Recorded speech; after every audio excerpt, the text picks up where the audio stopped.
This is Jocko Podcast number 76 with Echo Charles and me, Jocko Willink. Good evening, Echo. Good evening.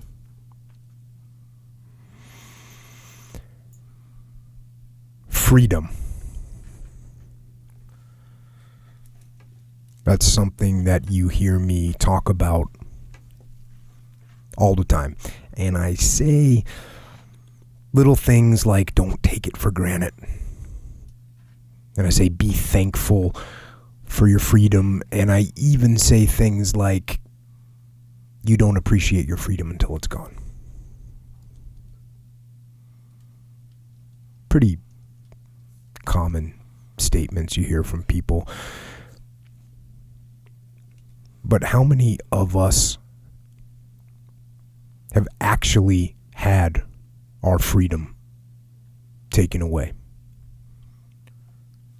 And not metaphorically speaking, and not some self-imposed and thereby self-controlled way.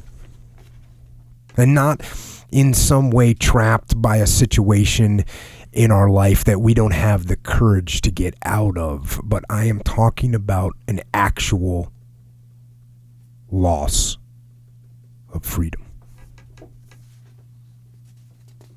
Caged. Controlled. Starved. Beaten. Tortured. How long can you take that for? An hour?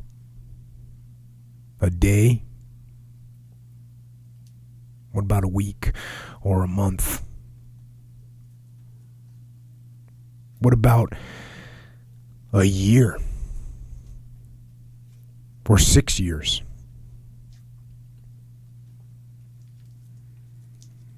What do you do?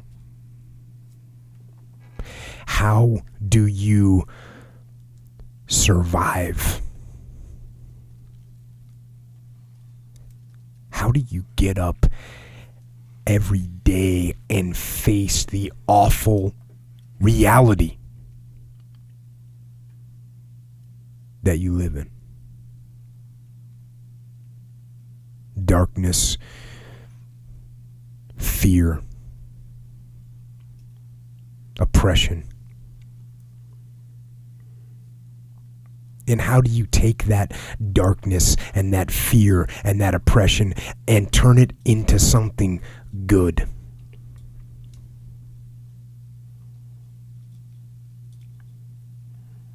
Well, it is my honor today to have with us a man that can answer those questions. Retired Navy Captain Charles Charlie Plumb. Naval Academy graduate, F-4 Phantom fighter pilot, and prisoner of war in North Vietnam for 6 years. 6 years. Sir, it is an absolute honor to have you on, and thank you so much for being here. Thank you, Jocko. It's a pleasure to be with you. And let's just start from the beginning of Captain Charlie Plumb. I know you were born where in... I was actually born in Gary, Indiana during World War II. My father was about to be inducted, and so he moved us to a little tiny town in Kansas where he thought my mother and I and my big sister could live there while he went off to war. Well, as it turned out, he couldn't pass the physical, so he didn't go to war. But that's where I grew up, in a tiny town in the middle of Kansas. And I know you went to work at a pretty early age. throwing papers. Oh, yes. And you referred to that in the book, and that's just a nostalgic thing, isn't it? Throwing. No one throws papers anymore. It doesn't happen. There's no kids with paper routes anymore. I guess that's true. I read a statistic one time of all the successful people in the world. Most of them were paper boys when they were kids, but not anymore. You're right. You don't see that. Yeah, now they're throwing up Twitter posts. Yeah, that's it. No, I threw the Topeka Daily Capital. There you go. In this little town of 300 people, and I had about 55 customers. The route was 5 miles long, and on a cold February morning in Kansas, that was a long way. I finally convinced my father that I could buy a motor scooter with all of my earnings, and so we went across the river where there was no bank in town. Went across the river to Perry, Kansas, and borrowed enough money to buy a Cushman motor scooter. And I was only 14 when that happened. Nice. Yeah, so I got arrested one night. Driving my motor scooter. Up to no good. What were you doing that you got arrested on the motor scooter? Well, I was trying to go to the county fair. Because can you even speed on a motor scooter? Is that possible? No. I couldn't. But I was small for my age, so at 14, I know I wasn't 5 feet. And I had my buddy on the back, and he was even smaller than I. And I think that the cops just saw these two little kids on a motor scooter in the middle of the night, and we were arrested. And at some point, I think it was you had a basketball coach, or a coach at your school that was a pilot in World War II. He was actually he was a vet, but not a pilot. Oh, okay. He was a doughboy in World War I. Oh, wow. Yeah, and he had shrapnel in his leg from his war, and he walked with a limp. And he was quite a disciplinarian, and he tried to make that little basketball team work, but we were just really not very talented. What is it about, I don't know, when I was a kid and I would see, a Vietnam vet, for me, that's primarily what I would see is old Vietnam vets, and I'd say, hey, that guy's got shrapnel in his leg and walks with a limp. When I grow up, I want shrapnel in my leg and I want to walk with a limp. That's my goal. Is that just part of male, boy nature? It may very well be. Yeah. So what did he tell you about pilots? Did he explain that to you, or how did you get the idea from being a doughboy to being a pilot? Well, quite a long transition. See, this was early on in my career. Now, I had a coach later in high school that had been a pilot in World War II. Okay. So Bill Johnson had been a pilot. In fact, he flew F-8s off aircraft carriers, and I was fascinated by that whole idea. But I will tell you that being a hayseed from Kansas, I never even dreamed of flying an airplane. I'd never been in one. I'd seen them fly over, but the whole idea of ever even riding in an airplane, let alone piloting one, was beyond my grasp. It really was. And so how did you end up then transitioning from high school and you end up in going to the Naval Academy? Well, that was kind of by accident, too. I needed an education. My parents were too poor to send me to college. I started looking for scholarships. And my older sister was dating a guy who was an NROTC student at University of Kansas. And he gave me a book that says, here's how you apply for the NROTC in Kansas. Well, the back page of the book, in fairly small letters, said, oh, by the way, it's the same qualifications to go to the Naval Academy. Well, what the heck? Did you even know what the Naval Academy was, or did you figure it out right then? I did not know. I really had no idea. I didn't know about the Army-Navy game. I didn't know anything. Now, my closest relative in the military was a cousin in the Coast Guard. And so I was just ignorant about the military total. So, I'd like to sit here, Jocko, and tell you that I had all these great dreams, of being a fighter pilot and an admiral and commanding ships and squadrons and all that. But no, it was all by accident. In fact, when I applied, you get appointments from congressmen. The congressman of my district in Kansas did it by a competitive method, and everybody who was interested took a government test, for a G rating, a government service rating, a GS test. And there were about 35 guys that took the test. And so he nominated 5 of us who got better scores on the test than the rest. And then he appointed one guy to the Naval Academy and an alternate, and I was the second alternate. Okay, well, the first guy also had an appointment to the Air Force Academy, so he took that. The second guy discovered girls. Oh, that'll throw you off track right quick from the Naval Academy. Oh, yeah. That. So I was actually the second alternate to go. And so I got on that Greyhound bus in Kansas City, Kansas, and 2 days later, it took me 2 days to get to Washington, D.C., and of course I was seeing country I'd never seen before. And that's when I raised my hand, as you did, and pledged to defend the Constitution of the United States against all enemies, foreign and domestic.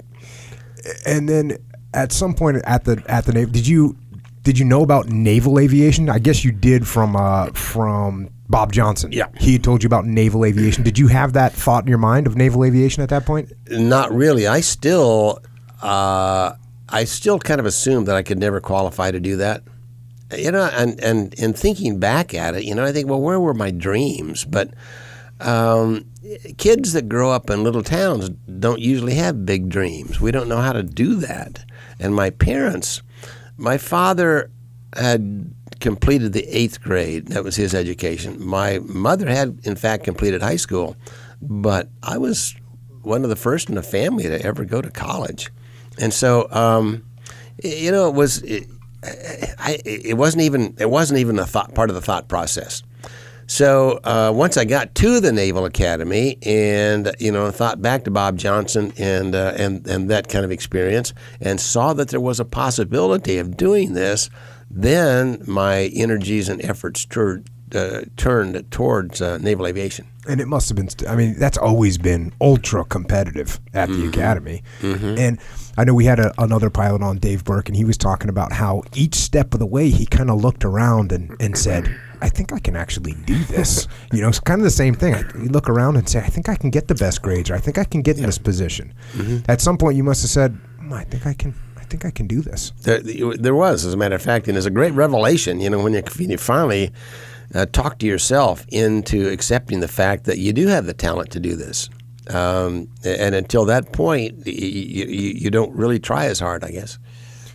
And while you're at the Academy also, is this when you got involved with Ann for the first time? Is that at the Naval Academy? Ann was my high school sweetheart. Oh, okay. Yeah, we played the French horn in the band together.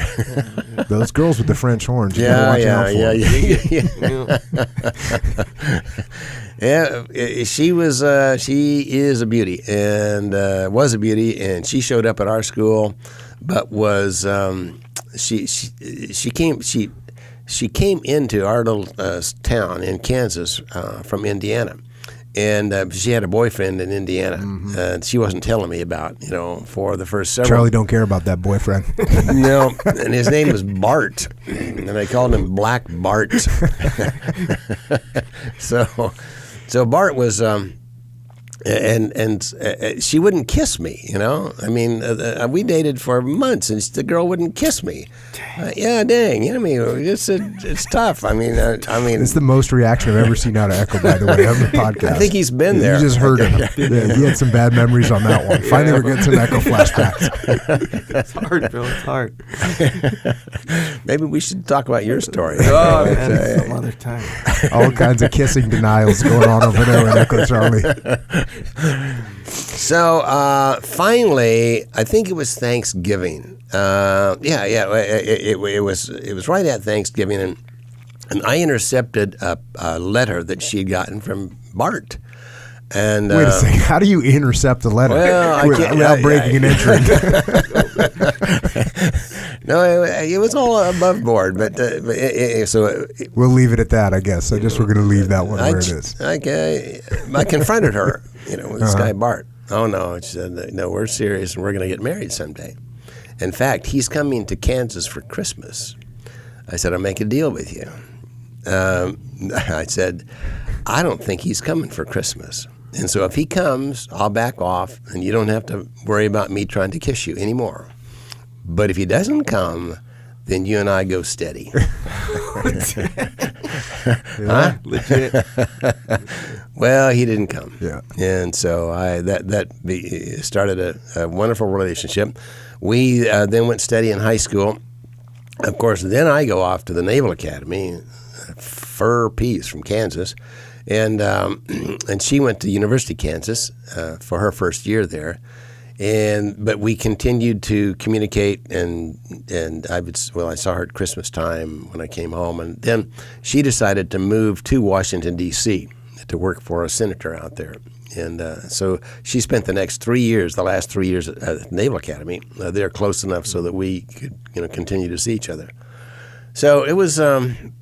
And it was one of those, one and only kind of a thing, because I didn't really date a whole lot in high school, and she was it, for sure. So then you guys got married. Did you wait until you graduated from the Naval Academy? Or did Yes. You get married You can't. You can't get married while you're at the Naval Academy. At least you're not supposed to. A couple of guys did, but I didn't. And so the day after I graduated from the Naval Academy, we were married. And my 6 buddies held up their swords. Well, one was a Marine, and so he held up his saber as we came down from the chapel through the Arch of Swords. And it was a beautiful day and a beautiful wedding. And from there, we went immediately to flight training. So when did you find out you were getting picked up for flight training? Our senior year? The last part of our senior year, you could apply, and then you go through all of the hoops that you go through to try to qualify for naval aviation. So I found out probably a month or 6 weeks before I graduated that was going to be my tour. Did you graduate in '64? Yes. So when you graduated, were you guys thinking Vietnam already? No. Or was it just too early and there was limited operation, so it wasn't really something that you guys were thinking about front of mind? I don't remember ever hearing the word Vietnam while I was at the Naval Academy. Wow. Yeah. So you rolled to flight school just thinking, hey, we're going to fly around. We're going to go do regular deployments, which you'd heard about, but you weren't thinking about Vietnam. Yep. So at what point, was that in flight school when you first started thinking to yourself? Yes. Hey, we got guys over here dropping bombs? Yeah, well, Ev Alvarez was shot down, the first POW to be shot down in August 1964. Okay, so it became a reality that while I was in flight training, another naval aviator was in prison in Vietnam. Now, I didn't understand the politics. I didn't question the politics of it at all. I just did the best I could in flight training and enjoyed it. It's a kick. Did your attitudes shift at all? So for my generation, when all of a sudden September 11th happened, it was like a paradigm shift in everyone's mentality that day.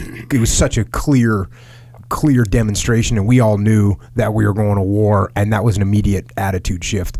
Did you guys start to have a shift in attitude, or was it so because the way Vietnam escalated more slowly, was it more of a slow escalation in your minds as well? No, it was very slow. The old story of the frog in the pot of boiling water. Right. He jumps out in a hurry, but no, it was it just warmed up very slowly for us. And I didn't even, as I went through flight training, I learned to drop bombs and shoot guns and all that stuff, and it was challenging and it was exciting, but I didn't see the reality of it. I didn't really picture myself as being in combat. And so, of course, when I got my wings and then was assigned the F-4 Phantom, which at the time was the hottest airplane in the world. We had the time to climb records and the speed records, and it's a twice the speed of sound airplane. And it felt very fortunate to have been assigned that airplane. And so I came out here to San Diego to fly. And you were talking about in your book, you'd done a midshipman tour where a Phantom went down, both pilots killed. And then you got assigned the Phantom.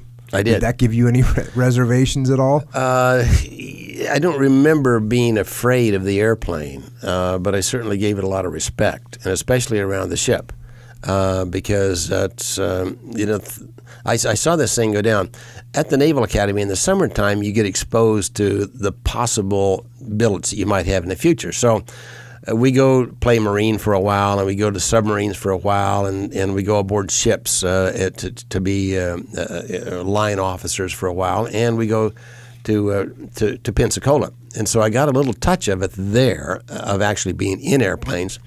And then my senior cruise, between my junior and senior year, I went aboard the Constellation, the aircraft carrier Constellation. And we were out of Sasebo, Japan. And I'm watching flight ops from the bridge. And so, I'm looking down at this at the airplanes launching and recovering on this aircraft carrier. And a Phantom came in and actually broke the wire. The pilot did okay, but he picked up the wire, and the wire snapped. This cable that traps an airplane is 2.5 inches in diameter. It's a very thick steel wire-wound cable. I mean, it's really, really strong, because it has to stop this 35,000-pound airplane going down the chute at 170 miles an hour. But for whatever reason, the cable broke. Okay, the cable snapped around, and it cut off the legs of 3 different guys who were on the deck. Okay, and it was so fast that I couldn't even see it. My eyes couldn't even follow this cable, because there was there's so much pressure, so much energy involved. And then the airplane, the F-4, was slowed down to the point where the guy couldn't get it back in the air, and so it just dribbled off the bow of the aircraft carrier and into the water. Well, of course, then I turned my view to the stern of the ship to see if I could see what had happened. Well, the few seconds that it took from when it settled in the water until I could see out the back of the ship, it was gone. There was no debris, there was no oil, there was nothing in the water behind this ship after this airplane had gone down. So it was a shock to me, of course, but I think I started out with this mentality that it's always going to happen to somebody else, never me, and that I'm whatever happened, I'm going to do it better, and I think that's, well, you know this better than I. You have to kind of have that mentality in combat. You can't go in thinking you're going to get killed. Yeah. And so I wasn't reluctant to fly the F-4, but I gave it, I think, respect. So you get that, and you come out. You're stationed in San Diego. That was San Diego, right? For when you deployed for the first time. Miramar Naval Air Station. Yeah, and that's where I helped start Top Gun. That was kind of an interesting experience as well. There was a pool of students to fly the F-4 Phantom, and I showed up here when they had about a 6-month waiting list for me to fly this airplane. Well, 6 months was a long time, for a 23-year-old kid, and I wanted to get in the air. So a buddy of mine, Paul Krukey, and I had gotten our wings at the same time and had been assigned the F-4 Phantom. And we came out here, and so we were both going to have to wait for 6 months to fly this airplane. So we wandered down the flight line at Miramar and found the instrument training squadron was flying the same airplane that we had flown in flight training, the old F-9 Cougar, a bent wing airplane. It's a jet, but it's light and slow and kind of stodgy. It's a Korean War airplane, and they were using it in flight training to teach instruments. And the way they did this, the instructor would sit in the front seat and the student sit in the back seat, and they had a bag that covered all the windows, covered you up. All you could see was the instrument panel. You're under this bag, and so we signed on to fly this airplane for test hops and check rides and this kind of stuff, just to fly, just to stay in the air, because we were already qualified the airplane. Well, Krukey and I would save a little bit of gas, okay, each time we'd fly these students around. And at the end of the hop, we would lurk off the coast of San Diego and wait for the Phantoms to come out. And so these guys would come off the runway at Miramar, and they were heavy, and they were stodgy, and they were slow as they came off.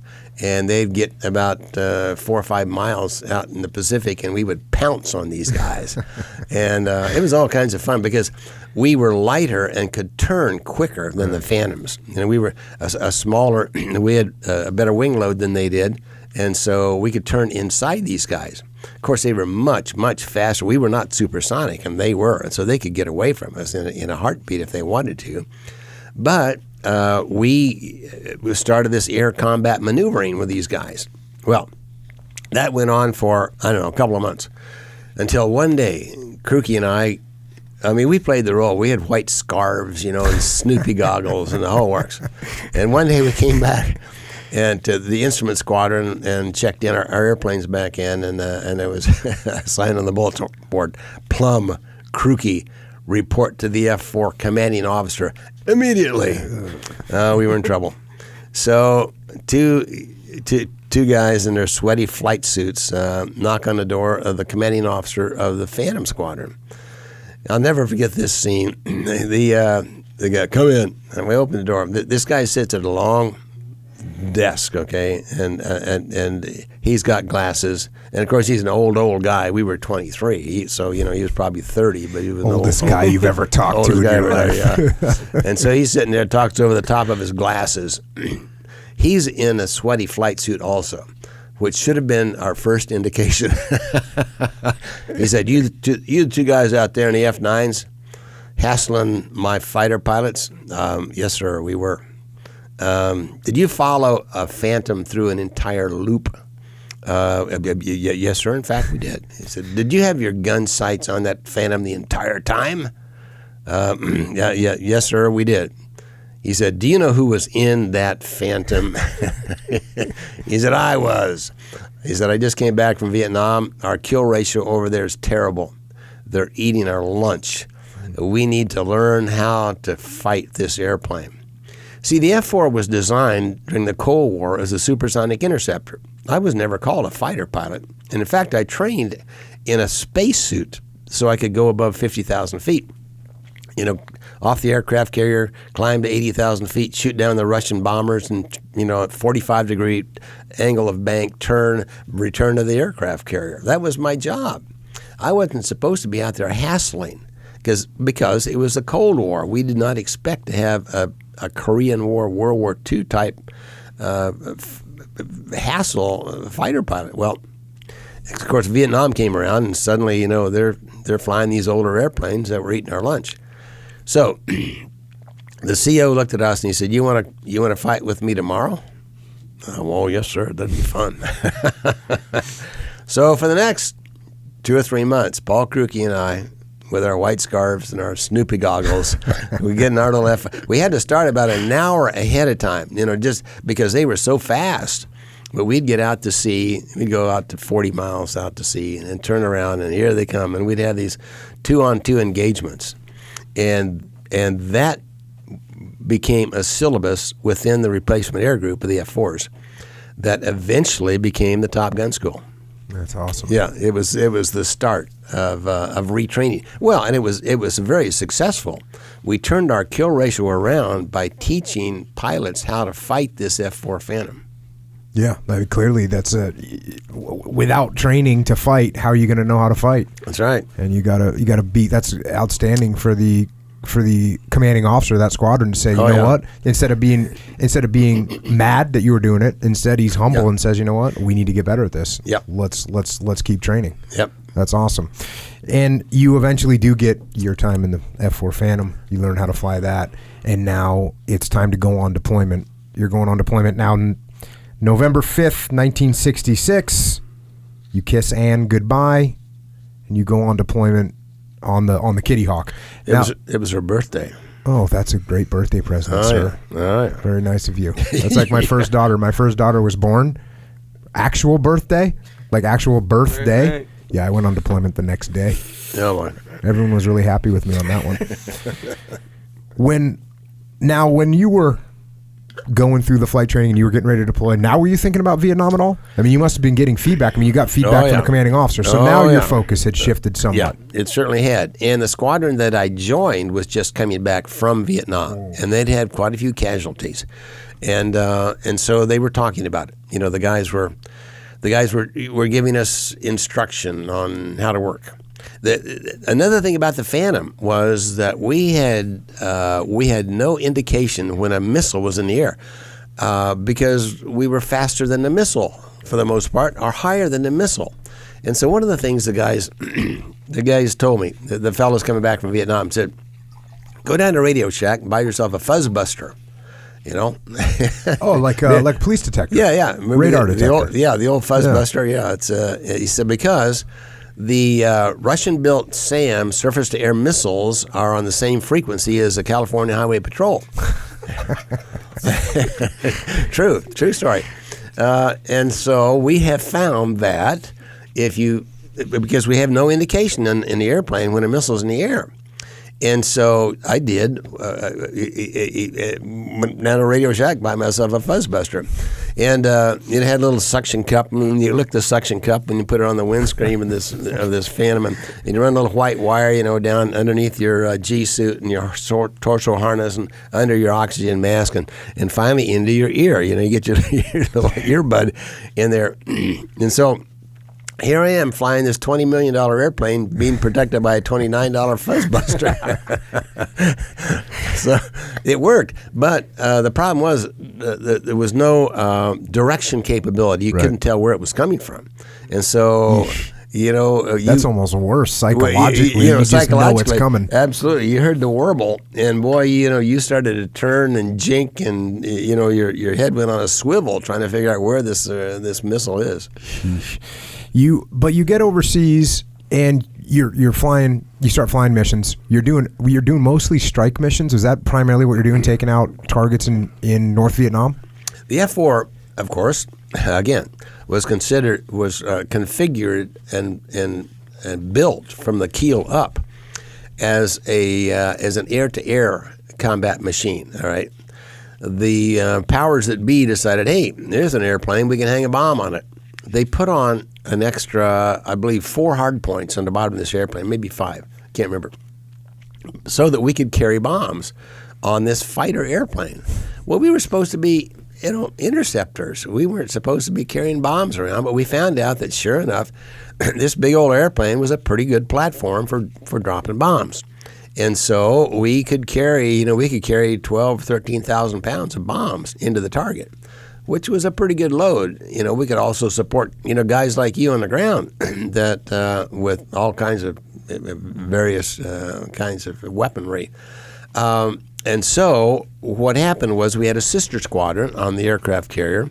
So for a month line period, we would be fighters for 2 weeks, and then we would reconfigure our airplane to be bombers. And we'd be bombers for 2 weeks. Then we would go back to fighters and then back to bombers.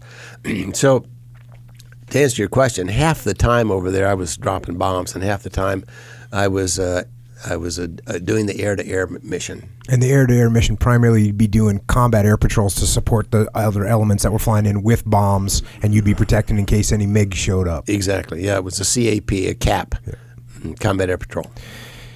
So you're pretty much almost done with deployment. We're talking you did what, 74 missions at this point. You've been there for 5 or coming up on 6 months, and on the 19th of May 1967 you get a phone call and you guys get like a strike mission comes in that you are supposed to execute.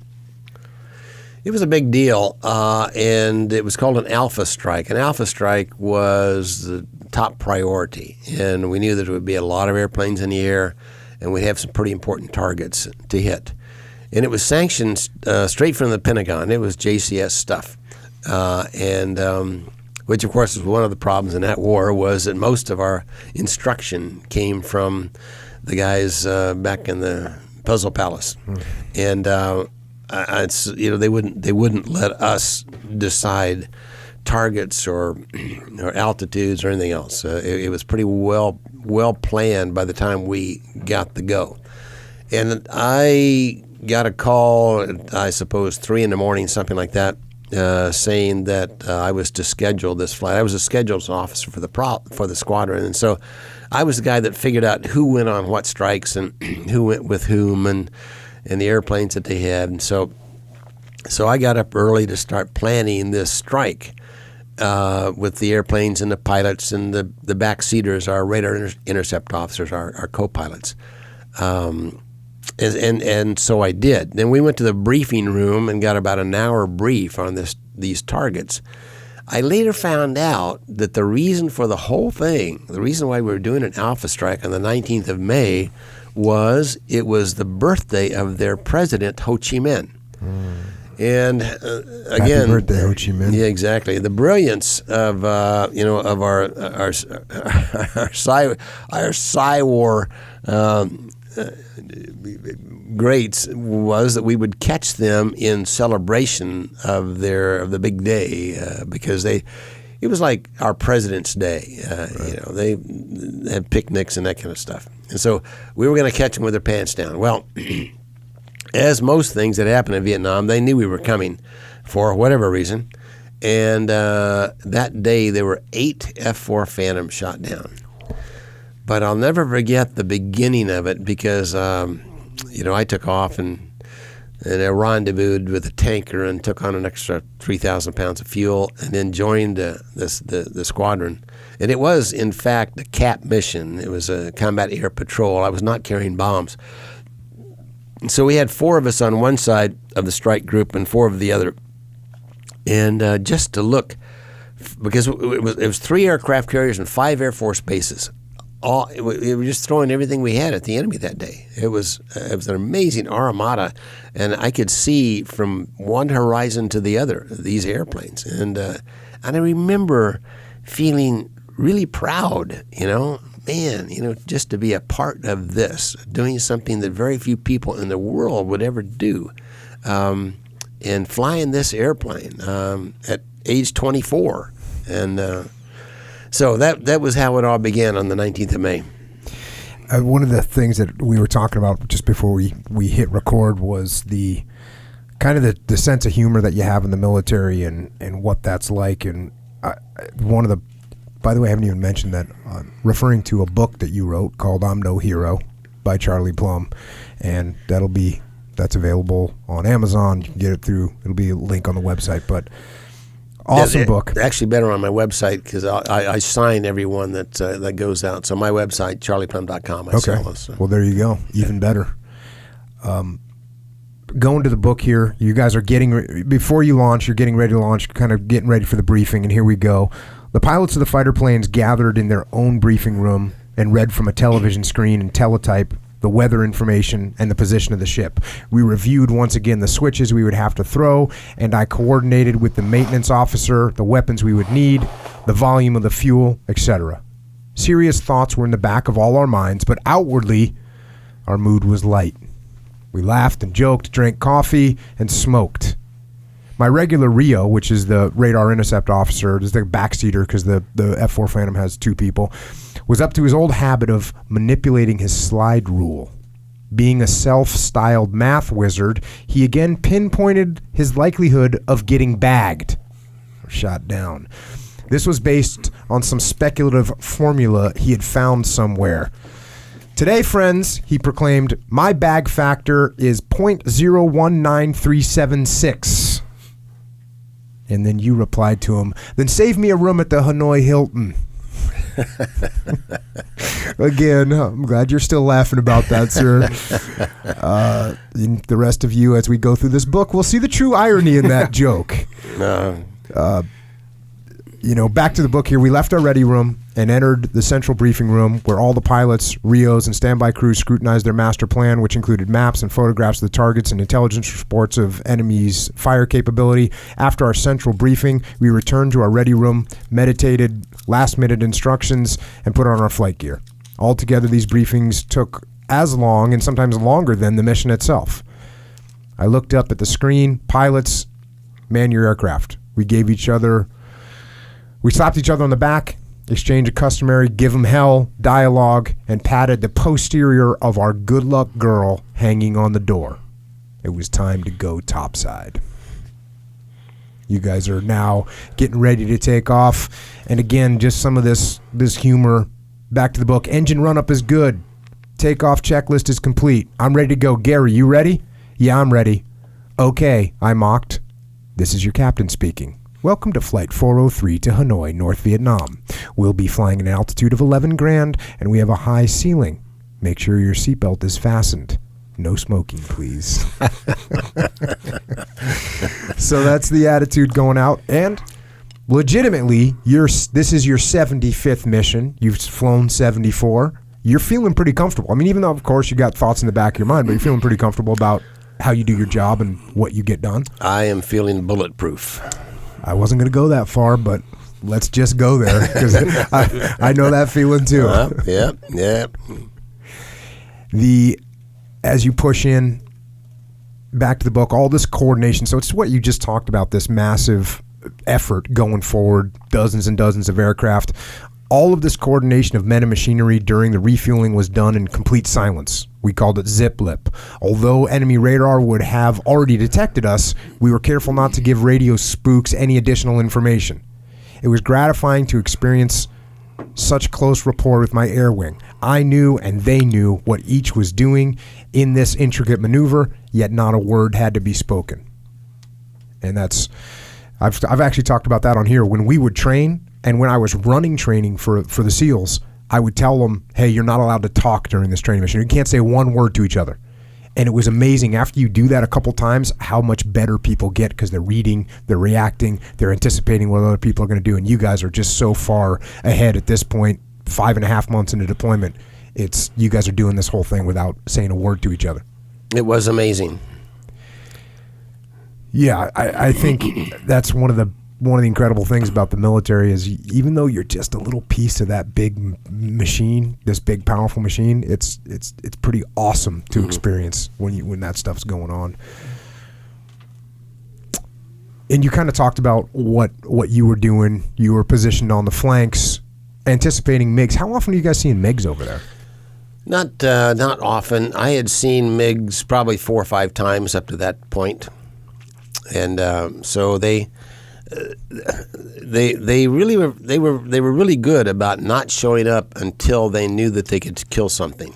You know, of course they had the advantage. They had the home field advantage, and so they could wait on their bases until we came to them, and then they would launch. So if you didn't get close to a MiG base, you probably weren't going to see one. Mm-hmm. They had a very short range, and they didn't stay in the air very long, and so we didn't see them very often. And on this one, you get a call though. You hear they gave you a call for there's MiGs. What is it? MiGs at 20 west. And you start to get a little aggressive, start leading out that way a little bit, right? Yep. And the flight commander tightened you up and said, "Hey, Plumb, get back over in formation." Yep. Well, you know, my best buddy there, Denny Wisely, had already shot down 2 airplanes by that time, and he shot down another one after I was shot down, and so. And you know, I mean, that's what every fighter pilot wants to have a MiG to his credit. And I saw this opportunity. You know, 5 days to go. You know, this is my day. You know, this is Charlie Plumb day. So I started to ease out of the squadron so that I would be the first to go after this MiG.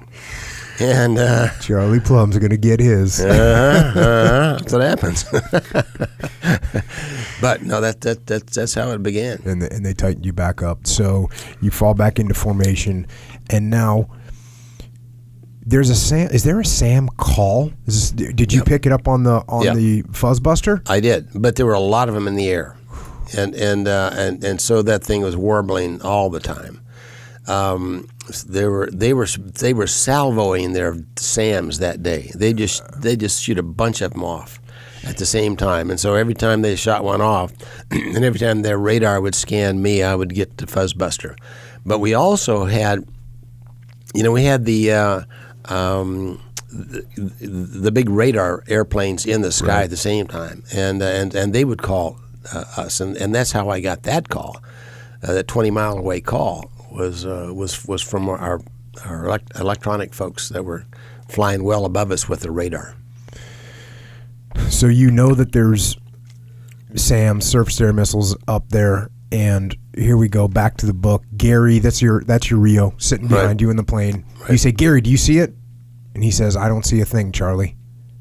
We had both seen SAMs before. They resembled flying white telephone poles with huge 4th of July sparklers spraying silvery orange glows from their tails. If we saw them in time, we could dodge the missiles by letting them close in at the last second, pulling the plane into a high G barrel roll, 6 Gs or so, and letting the poles pass harmlessly underneath. Because of its design, the missile could not follow us without cracking in two.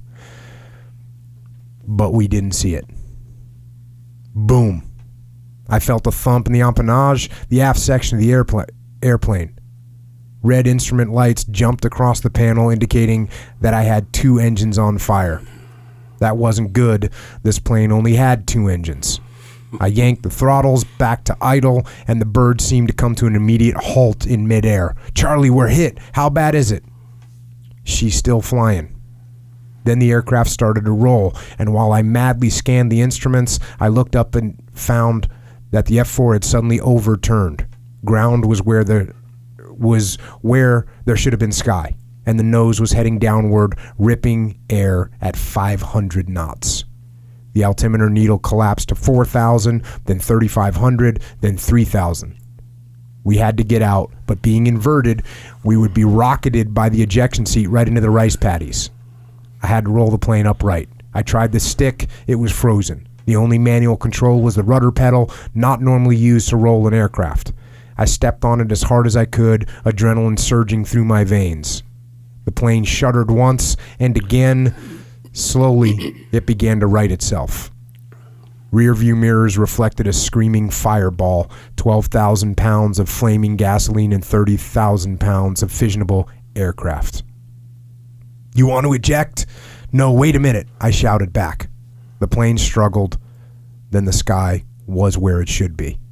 Gary, let's go. I jerked my face curtain to eject. The rocket slammed me out of the aircraft. I tumbled a couple times, and the chute caught just as advertised. All kinds of debris filled the air around me as wadding from the shells whistled by. Son of a gun, they've bagged my airplane. Now they're after me. I winced at the concussions from the exploding shells, sonic booms battering my eardrums, rockets of heavy smoke clouded the sky. Gary and I had ejected so near the ground, however, that enemy guns could train on us for only a short time. I checked my parachute canopy. It looked good, torn in only a couple of places. I thought of escape, but where? Looking away, I saw my buddies and their aircraft blending into the horizon. Below, my landing zone was nothing but barren rice paddies. Down to my left, a huge cloud of black smoke billowed at the outskirts of a peasant hamlet, punctuating a row of 4 or 5 huts. My plane. Had it wiped out a family? If so, the villagers would certainly be unhappy. I wasn't happy either. I hadn't intended that to happen. I later learned that the plane had impacted just beyond the last shack on the road. There was precious little time before I would touch down, and I had much to be done. I grabbed my 2-way radio and tried to contact Gary, but I received no answer. Then I called my skipper. Linfield lead. This is Linfield 2. We've got 2 good chutes. We're going to be all right. Request no SAR effort. And SAR is search and rescue, for those of you that don't know. And when I read that part right there, I stopped in my tracks, because here you are, you're shot down, you're in a parachute, you're going to obviously be landing in these rice paddies surrounded by enemy, and you had the wherewithal to understand that if you requested for search and rescue to come and get you, it was just going to get more people killed. Yeah. And that had happened before. I had seen that happen, and we were so far behind enemy lines. I mean, it was impossible. Jolly Green was the call sign for the helicopter that would come get us off the aircraft carrier, and they would have to go through probably 75 or 100 miles of enemy territory before they ever got to me. And I was in such a populated area that I could see that I was going to be captured immediately. And so to get those guys, to put them in harm's way was kind of silly. So that's why I did that. When, I've experienced a couple times in combat where things slow down and the time starts to really be different than it normally is. And they say it's because you get this big adrenaline dump and all of your sensors, all your perception awakens to such a high point that things actually slow down. Did you experience any of that when you were once that SAM missile hit? I did. Yes, it was almost like slow motion, and I remember thinking, this is unreal. I've never had this happen to me before, but it was almost like I was in a movie and everything was slowing down in my life, and I tried to sense every possible thing because, of course, I'm thinking escape now, trying to get out of here in some way. And so I'm trying to memorize all the little roads I could see and all the little trees and all the little huts and where are they and where am I, that situational awareness. How far from the water or the ocean were you at this point? Oh, I was 75 miles. So no chance of that. No chance. We were on the outskirts of Hanoi, the capital city. And that was the bad news, good news. The bad news was that I was going to be captured immediately. There was no chance whatsoever. I mean, they were shooting at me from the ground while I came down. The good news was I didn't have to go very far to a formalized prison camp like a lot of the guys did. You had Bill Reeder on this on your podcast, and he was dragged for, I don't know, weeks. Because he was captured in South Vietnam. Right. The guys that were in Laos or Cambodia who were brought to our prison camps were all just really torn up, not just because of the enemy, but just because of the rigors of the travel. So, and you're gonna talk about this. You talk about it in the book, but just to kind of point out the fact that. Whatever, 2 minutes earlier, you were part of this giant, powerful force with a multi-million-dollar, aircraft under your command as a 24-year-old, as part of this group that of many, many multi-million-dollar with this huge destructive power, launching off of these ships and airfields, and to go from having all that to now you're under a parachute and you're about to have all of that just absolutely taken away. It was a major transition in my life. But unlike someone who's diagnosed with cancer, right? Or unlike someone who just lost a job, or just lost a child, or just had a car accident. I mean, that's there are similarities in normal civilian life, I think, that can be just as impactful as being blown out of the sky. You're floating down to earth, and I'm going back to the book. Then I bowed my head. Well, Lord, here I am. I'm really in a bind now, and I need some help. Give me strength, and give Anne strength. I was surprised at how calm I was when I should have been panic-stricken. But there was too much to think about and do. I couldn't let myself become irrational. It would all be different now. I tried to envision myself in this new world and prepare for it. I had a lot going for me. I was in good physical condition, and I could probably withstand torture. I didn't believe I would be killed because I was too much of a blue chip for the enemy. Which, again, for you to say, you're shot down, you're about to land in enemy territory, and your statement is, I had a lot going for me. It's a positive attitude, sir. It's a positive attitude. Hey, that's your philosophy of saying good. It is indeed. That's my notes right there. Yeah, good. I wrote good. I said, I've thought this before. So you touch down. I plunged backward into the mud and water, trying to get my bearings. I took off my helmet and mask and crawled without direction in the quagmire. With slimy hands, I tried to wipe mud from my eyes. I saw that I was about 10 or 15 yards from an embankment. I looked over to see that Gary, touching down an adjacent paddy about 100 yards away, had disappeared behind the 8-foot embankment. A barefoot peasant wearing khaki shorts and t-shirt ran at top speed down the path toward me, grimacing with excitement and anger. Above his head, he waved a double-edged axe with blades about 8 inches long. My instructors never documented that type of weapon. I heard him scream, "Hand up, hand up!" I didn't understand what he meant, and I kept working with my gear and shoot. I had a .38 revolver strapped to my chest, and as long as he stayed in the embankment, I would not touch it. It wasn't long, however, before 10 or 12 more peasants came rushing toward me, yelling and waving their shovels and hoes. Now there was power in numbers, and they charged out in the water after me. I raised my hands away from my body. They started ripping my G-suit, found my survival knife, and proceeded to cut away at the suit and the torso harness. I tried to tell them to use the zippers and even attempted to show them how to do it, but they knocked my hands away. The more certain they were that I was harmless, the meaner they became. The shovel and hoe blades flailed at my body to prove to me that I was their loathed captive. Strangely, the peasants failed to see my revolver, probably because it too was covered with mud, and the .38 rested in my holster at least 3 or 4 minutes before a peasant finally spotted it. He yanked it out of the holster and sloshed a few steps away.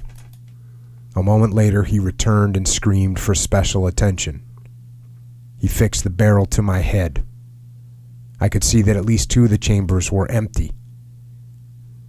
I had always kept 5 of the 6 chambers loaded, so I knew that he must have removed at least one of the cartridges. There was little I could do as I felt the muddy barrel against my temple. The peasant pulled the trigger. Click. He guffawed and sneaked away, wiping off his unexpected prize.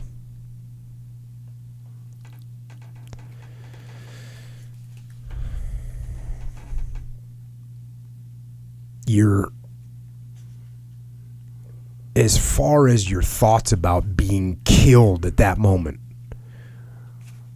did you accept them? Were you thinking he's not going to do it? What's your attitude at that point? I never, in the entire experience, I never thought I was going to be killed, and I didn't think so at that moment.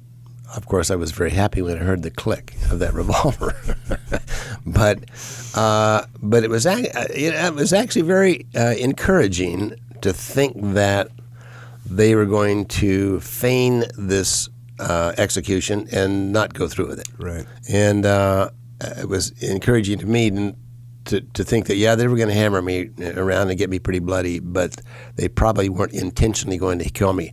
I guess I worried more about that they would kill me accidentally than intentionally.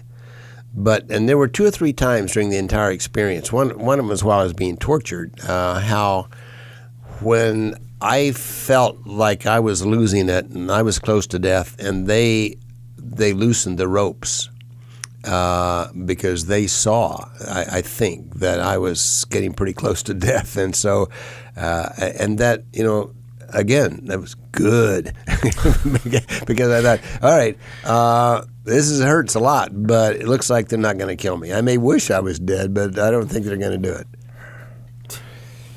Now you guys are blindfolded. They capture Gary as well, and you're blindfolded. But at this point, they put this kind of marginal blindfold on you that's not working really well, so you can actually see. And again, I'm going to go to your go ahead and highlight your twisted sense of humor here. So here we go. You're in the back of an old Russian Jeep. Back to the book. Gary was held captive in the Jeep ahead of mine. At the instant I recognized Gary, I started calling hysterically for a doctor to attend to his burned arms. The guards restrained me violently, screaming foreign but distinct warnings to attempt no more communication. I did, however, shout one more thing. I don't know why, unless it was for morale. I shouted out, "These people are 1,000 years behind in blindfolds." And it says later the POWs who were in nearby cells heard you screaming that and still laughed about it. So I'm glad you kept your sense of humor. Sometimes I look back on that and think that that I was in some form of shock. Right. Because I mean, who would come up with that? You know? who would write this stuff? And they bring you in. They kind of parade you guys around, and you hear cameras clicking, and eventually you get put into New Guy Village, and you get put into, basically a torture room. So here you go back to the book. Several torture cells in the prison. The Green Nobby Room, so called because the walls and ceiling were covered with gobs of plaster the size of golf balls, which looked somewhat like mud dauber nests. The globs had a particular function, acoustics, to muffle human sound. Now you get through this day, sunset. I had difficulty in seeing what was beyond my cell. So I began reminiscing about the world of active life I had loved so much. Outside, my every minute had been filled. Outside, I had been king of the skies. Outside, I had been continually learning, doing, accomplishing. I had been proud, so very proud. And now I was tired, so perplexed, so confined, so very lonely. The trauma of overwhelming change caused my mind to reel with disorientation. I was afraid. I stared at the emptiness. Shadows crept up the walls, gradually becoming more pronounced. Curiously, a vague ghost-like impression materialized. The image took the appearance of the master with arms outstretched, a symbol. It was strange, yet something I felt I should expect. I began to utter the first lines of the 23rd Psalm. The Lord is my shepherd, I shall not want. He maketh me to lie down in green pastures. He leadeth me beside the still waters. He restoreth my soul. He leadeth me in the paths of righteousness for his name's sake. I repeated it aloud several times, not because of any deep religious drive, but because it simply seemed the thing to do. And then I prayed. I considered making a deal with God, but rejected the idea. I made no big promises and asked for no miracles, just strength. Strength to endure the hardship and strength for my wife, Anne.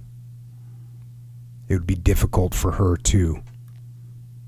Yea, though I walk through the valley of the shadow of death, that was certainly where I was.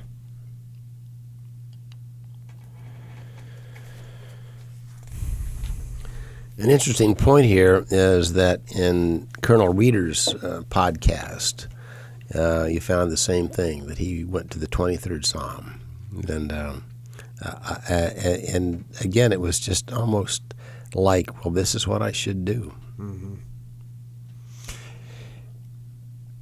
Yeah. Well, I say there's no atheists in foxholes, and I guess there aren't any in the prison camp. Although you do talk about some atheists in the prison camp.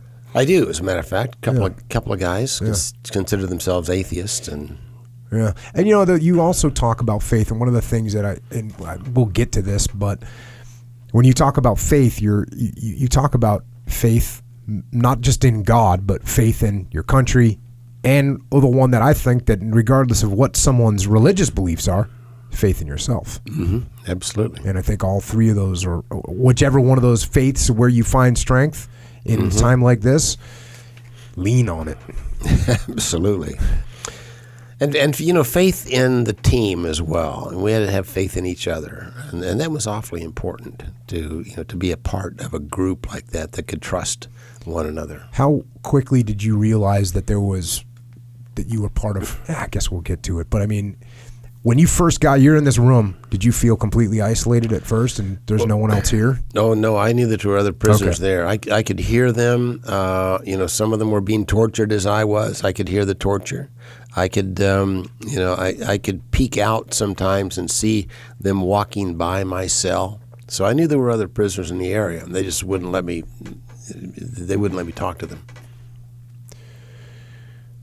So the interrogation begins. The torture begins. We're going back to the book. We read copy regulations. You obey. You live. No trouble. Okay? I did not respond. First regulation, you answer all question. The way that the North Vietnamese justified torture was peculiar. When they asked me questions and wanted military answers, I was not tortured to answer questions, but punished for disobeying camp regulations. What airplane you fly? I'm sorry, I can't tell you. Lamb, and they were calling you Lamb. What airplane? To answer this question was, of course, not in my rules. I'm sorry, I can't answer that. The officer again reminded me about the punishment for disobeying camp rules. Okay, you talk me or you talk steel. To which you responded, bring it on. The two higher ranking officials left.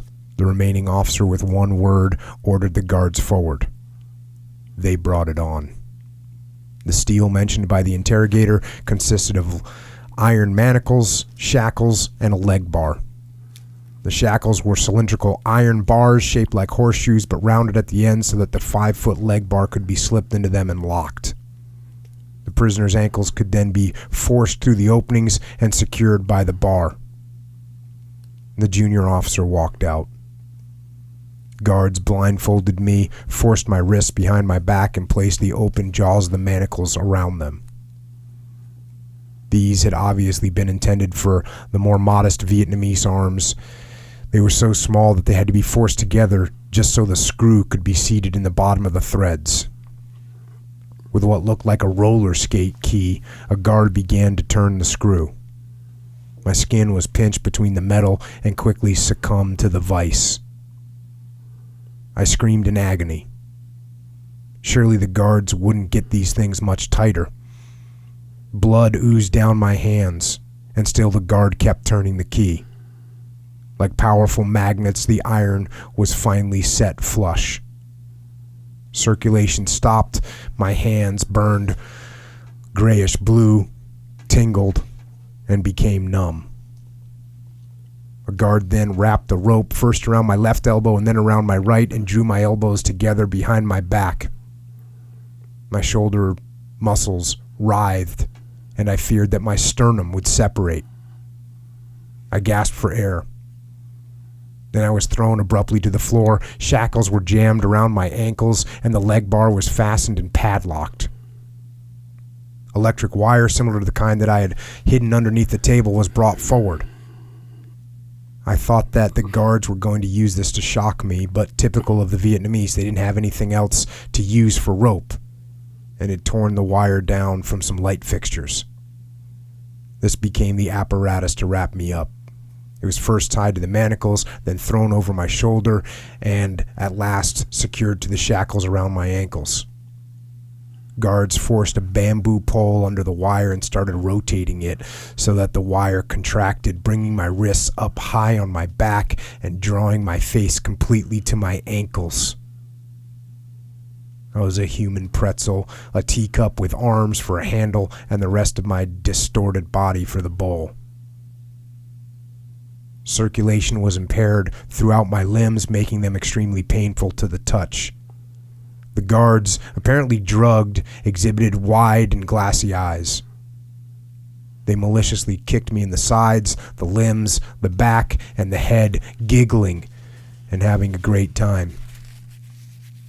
They picked me up a few feet from the floor and dropped me. Since I was on my side most of the time, they especially enjoyed standing on my head, symbolically victorious. The rubber tire sandals tore at my ear. My face, a ready target for abuse, was repeatedly subjected to fisticuffs and kicks. I remember staring at the floor and seeing my tears drop into pools of blood coming from my nose. The louder I screamed, the more they flailed.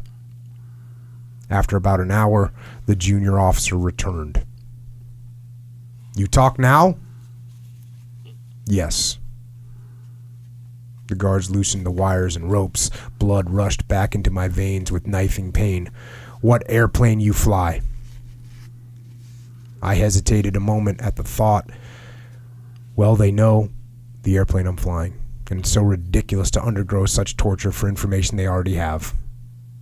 The F-4B.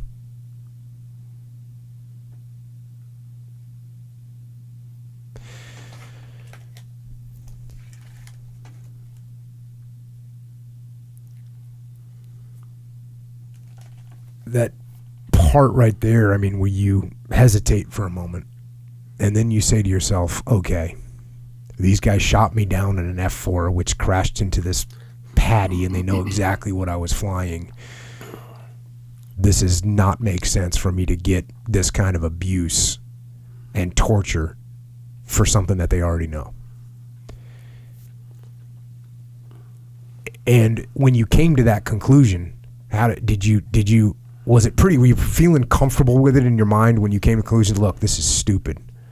No, I was really never comfortable at all in that. I felt very guilty. I was very remorseful that I had not been as strong as I wanted to be. And through the first several months of that experience, I felt like I felt very guilty about having given up. Fighter pilots are not supposed to give up. And the code of conduct, of course, name, rank, serial number, date of birth. I flew over the enemy thinking that I was strong enough and I was good enough, and suddenly I was thrust into this situation. And I even wondered, would I ever be able to go back to my country? Can I face my fellow fighter pilots that were stronger, and tougher? And I found out that feeling was across the board. Every POW that I ever ran into felt guilty, and some guys even considered suicide because they felt like they could never live with the guilt of having given up. And it was quite a revelation to me when I finally made contact with another prisoner and confessed to this guy. I remember my first contact, and I said, I need to confess something to you, and when I tell you what I've done, you may not want to communicate with me. You may hate me, and if our roles were reversed, I would probably hate you if you did what I did, because I assumed that I was the only one that ever gave in. Mm-hmm. And so he said, this is Bob Shoemaker, he said, what did you do, Plumb? I said, well, I broke. I tried to be strong, but I wasn't. I broke. And his response, and we're talking on the end of a wire. We're tugging on a wire to communicate with each other with this secret code that he had just taught me. He said, hell, everybody broke. He said, there's not a man in this camp that is as strong as he wanted to be. He said, so get over yourself, And that was a great revelation in my mind, to know that I wasn't the only one that had given in. As you continue this, and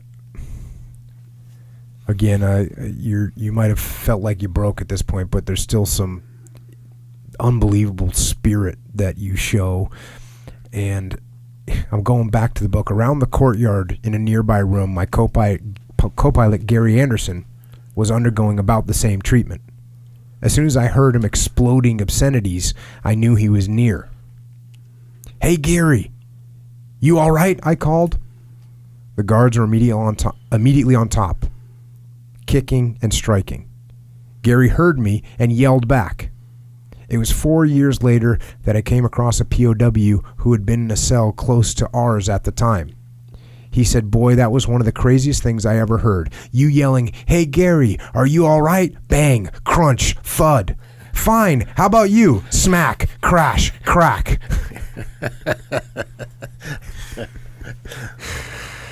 Yeah. You eventually they're going to take you and kind of parade you in front of Vietnamese people. And going back to the book, the officer briefed me once more. I was to walk with my head down until he gave me the command, let people see face. The guards removed the cuffs and I pumped my hands and twitched my shoulders to restore circulation. The guards carefully directed me to the door, removing the blindfold, and warned me not to look around. They then prodded me down the hallway lined with photographers and journalists, a group composed of Orientals and a few Caucasians. With the officer at my side, I walked out of the building onto the patio where a battery of motion cameras started whirring. The officer shouted to me, let people see face. Slowly and deliberately, I looked up, staring blankly into space, bowed deeply to the cameras, and lowered my head. I was uneasy about this entire charade, feeling a combination of resentment and embarrassment at being featured as a sideshow attraction. And what I didn't know at the time was it was Ho Chi Minh's birthday. And so that was part of the celebration, was I was being presented to the president of their country as a birthday gift, popping out of a cake. And the good news was that I was in the media, that they were taking pictures of me. And so after a few months, my family saw those pictures. right. And so that was the good news about being shot down on the 19th of May. So that was the first indication that people knew that you were actually okay. Right. Or you were alive. Maybe not okay. That's a strong word. Didn't mean to say okay. You were alive. The picture that was taken and transferred to my family has me with my eyes closed, and my face was pretty well swollen. Mm-hmm. And my little brother thought that I was dead. He thought that was a picture of a dead man. And so, but I think most people, thought, yeah, no, he's alive. So, you actually how'd you get stabbed? Bayoneted. So you were about to fall or something? Actually, I was being prodded to walk faster by these guys, and I was hurting at the time. I was injured from the ejection, and I wasn't able to walk very fast. And I was blindfolded as well, and so I hit a rut in the road, and these guards with their bayonet fixed behind me stabbed me in the thigh. And so that was the worst wound that I had, and it festered for months because I had no medical care. But I never really knew if it was intentional or if it was accidental. But that was how I got that wound. Now you get back in, and they're going to give you the rules for the first time that you're supposed to follow, and the guy reads them to you, and I got to read these rules because I think they give a good indication as to what you were facing. Here we go, back to the book. You are the blackest criminal that this country has ever seen. But due to the lenient, humane policy of the Vietnamese people, if you follow regulations, you live in peace. Regulation number 1, criminals must give full and complete answers to questions asked by Vietnamese guard or officer. Number 2, criminals must make no noise in room.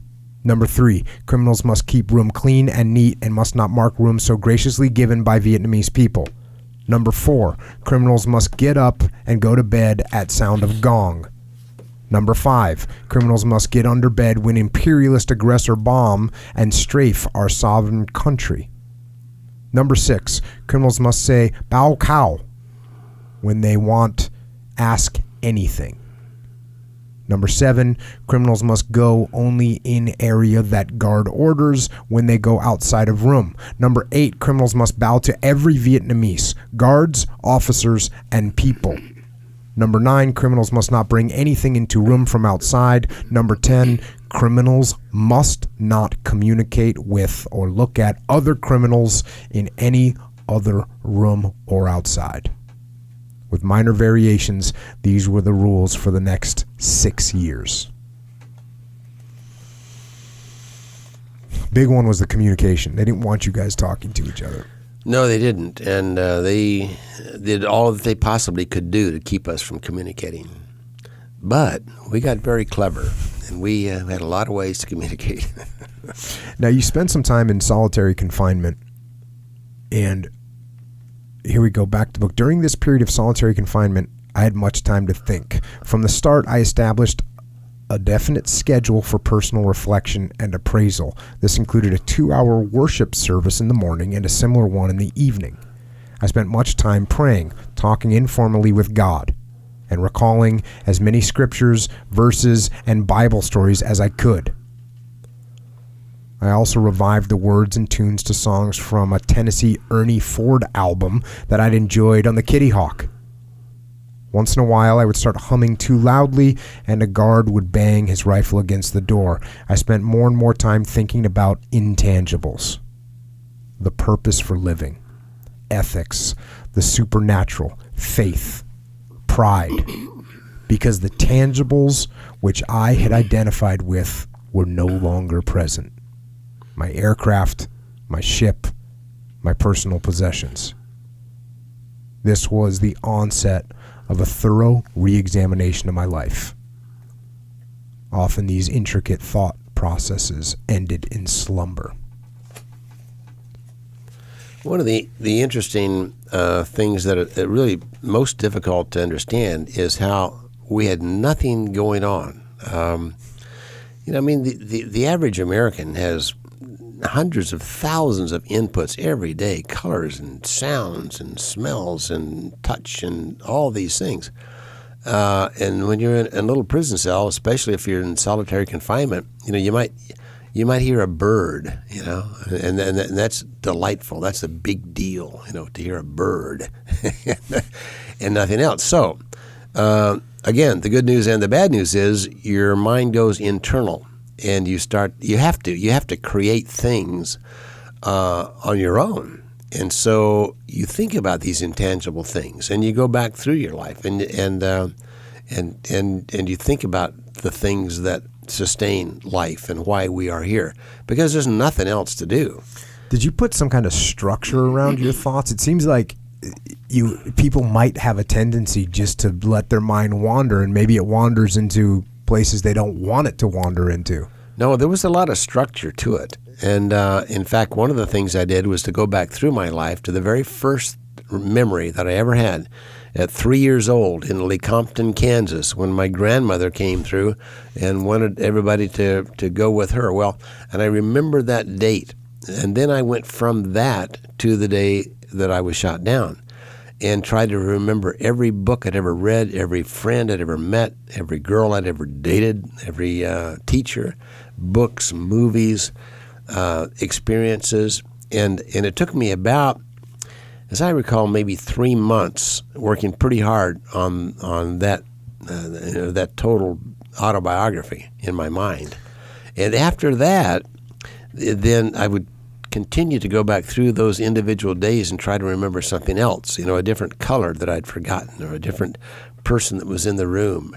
And whenever I would discover something that I hadn't discovered the first 3 months, it was like meeting an old friend. I could think about that one person or that one book or whatever, for an entire day. And so it was a way of using that time and making the time go by working our minds. Did you somehow catalog the days in your mind? Oh yeah. It was a chronology. It was and most everybody did that, and a lot of guys did it much better than I. They could tell you, what was going on this day last year, and the year before, and the year before. They could remember everything. Had it all packed away. But yes, it was very well categorized.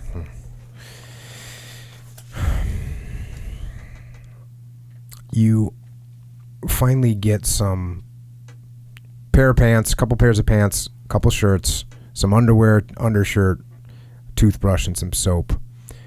And you are going to use it for the first time. I stripped and, with my little drinking cup, doused myself with water, lathered with my new bar of soap, and rinsed, shedding a 2-week layer of grime and sweat. Then I shaved using a double-edged razor, which had no handle. At last I was clean. No itchy beard, no reeking body. I put on my new clothes and wondered what impressions I would now make on the newly captured POWs. dressed in fresh habiliment, I experienced a sublime physical and mental catharsis. Even the pain of my wounds seemed to wash away with the filth. 15 minutes later, I was back in my cell, re-inspired to outlast any Vietnamese endeavor to debase me. The door opened. I waited for something to happen, and then, in the doorway sauntered in a tall man, back hunched and forehead deeply lined. He studied me with uncertain eyes. An American. Another American. I rushed to the door as quickly as I could and grasped his hand, a hand which was completely numb from inadequate circulation at the elbows. "Hi," I said. "I'm Charlie Plumb." So now you're linked up with another American. I am. Kay Russell was shot down the same day I was, and so he and I were. He was my first roommate, and you know, I was in this same cell with a lot of different guys, and they moved us around a lot. About every 6 months, they'd move us around, but they would give us different roommates every few months, or take them all away, and I was in solitary confinement again. And we never really knew why, but we assumed that it was try to destroy any fraternization with the guards and try to disrupt any unity within the prisoners. And so, in fact, sometimes it's a little bit difficult to describe exactly what it was like because we were in different camps and different cells, and you were different guys for the entire 6 years. But didn't you like it when you got a new roommate? Because it's like, and you kind of explained it's like now you have a bunch of stuff to talk about with this person. Absolutely. It was glorious, you know, to find because, you know, he of course had all of the stories, and he had the movies that he could tell you about, and the things that he had learned, and that he could teach you. So yeah, no, it was wonderful. Now that would last for maybe a few months until you ran out of things, and then it became almost like a marriage, you know, where you've got those periods of time. Honeymoon period's over. Well, exactly. Well, the fact of the matter is, you couldn't, in some of those cells, you couldn't be more than 8 or 10 feet away from a guy 24/7 for months and months and months at a time. Right. And so little things start to bug you, you know. Yeah. And not the least of which was our toilet. You know, the toilet was a 2-gallon bucket in the corner, and lots of times it was rusted out at the top with no lid, and it was just quite a, you know, it stunk to high heaven in a lot of the cases, and it was quite an irritant. Yeah, you guys established a routine once you got in there, and you know there's a whole chapter in the book called Routine, and you're waking up at 6:30 in the morning, you're doing prayer at that time, you're at 7 o'clock, you're practicing piano, which I like. Right, you're practicing piano, and that was just from memory. You had you ever played piano before? I had not. Now what I did know was that my span from my pinky to my thumb was not I could span 9 notes on a piano, and so I laid out a keyboard on my board bed, and I knew where the black keys were, and I had played in the band, and I also played guitar, so I knew a little bit about chords and scales and that kind of thing. And I thought, well, I've always wanted to play the piano. You know, now's my chance. This piece of wood looks good to me. Yes, we'll make it happen. Yeah, this will work. And then at 8 o'clock, you're doing push-ups. Yep. And sit-ups and leg lifts and whatever else. So you're doing some physical training, and then you have school. The school bell rings at 9:30 a.m. and you guys are learning and teaching each other whatever you can possibly teach each other. Whatever subject you were good at, you were going to teach. We did. And it was serious stuff. As a matter of fact, when we got home, University of Maryland gave us credit for what we had, you know, the courses we had taught, you know, without books or paper or PowerPoints or instructors or professors or anybody, because we were so intent on using that time for something of value. Yeah. And these guys, most of them smarter than I, would go back through their minds and recapture all of the subjects that they had learned. One of the guys, Joe Milligan, I was with him I don't know, the first few months, I guess, and he taught a course on chemistry. No, biology. It was biology. And I'd never taken a course in biology, and I was very interested. And his course lasted about a week, and that's all he knew. But Joe, and I lived with him for a while, would lay back on his rack about an hour a day and just think about biology. And after being there for 6 years, his course lasted 6 months, and he knew everything from protozoas to metazoas and all of this, just because that was back there in his mind. So he's able to recall that. He could recall that, if he dug deep enough. And it is amazing, what's back in there in your human brain. And we found that out. If you think about something long enough and hard enough, and again, you don't have these distractions of everyday life, that there's an awful lot stored back in there. Yeah.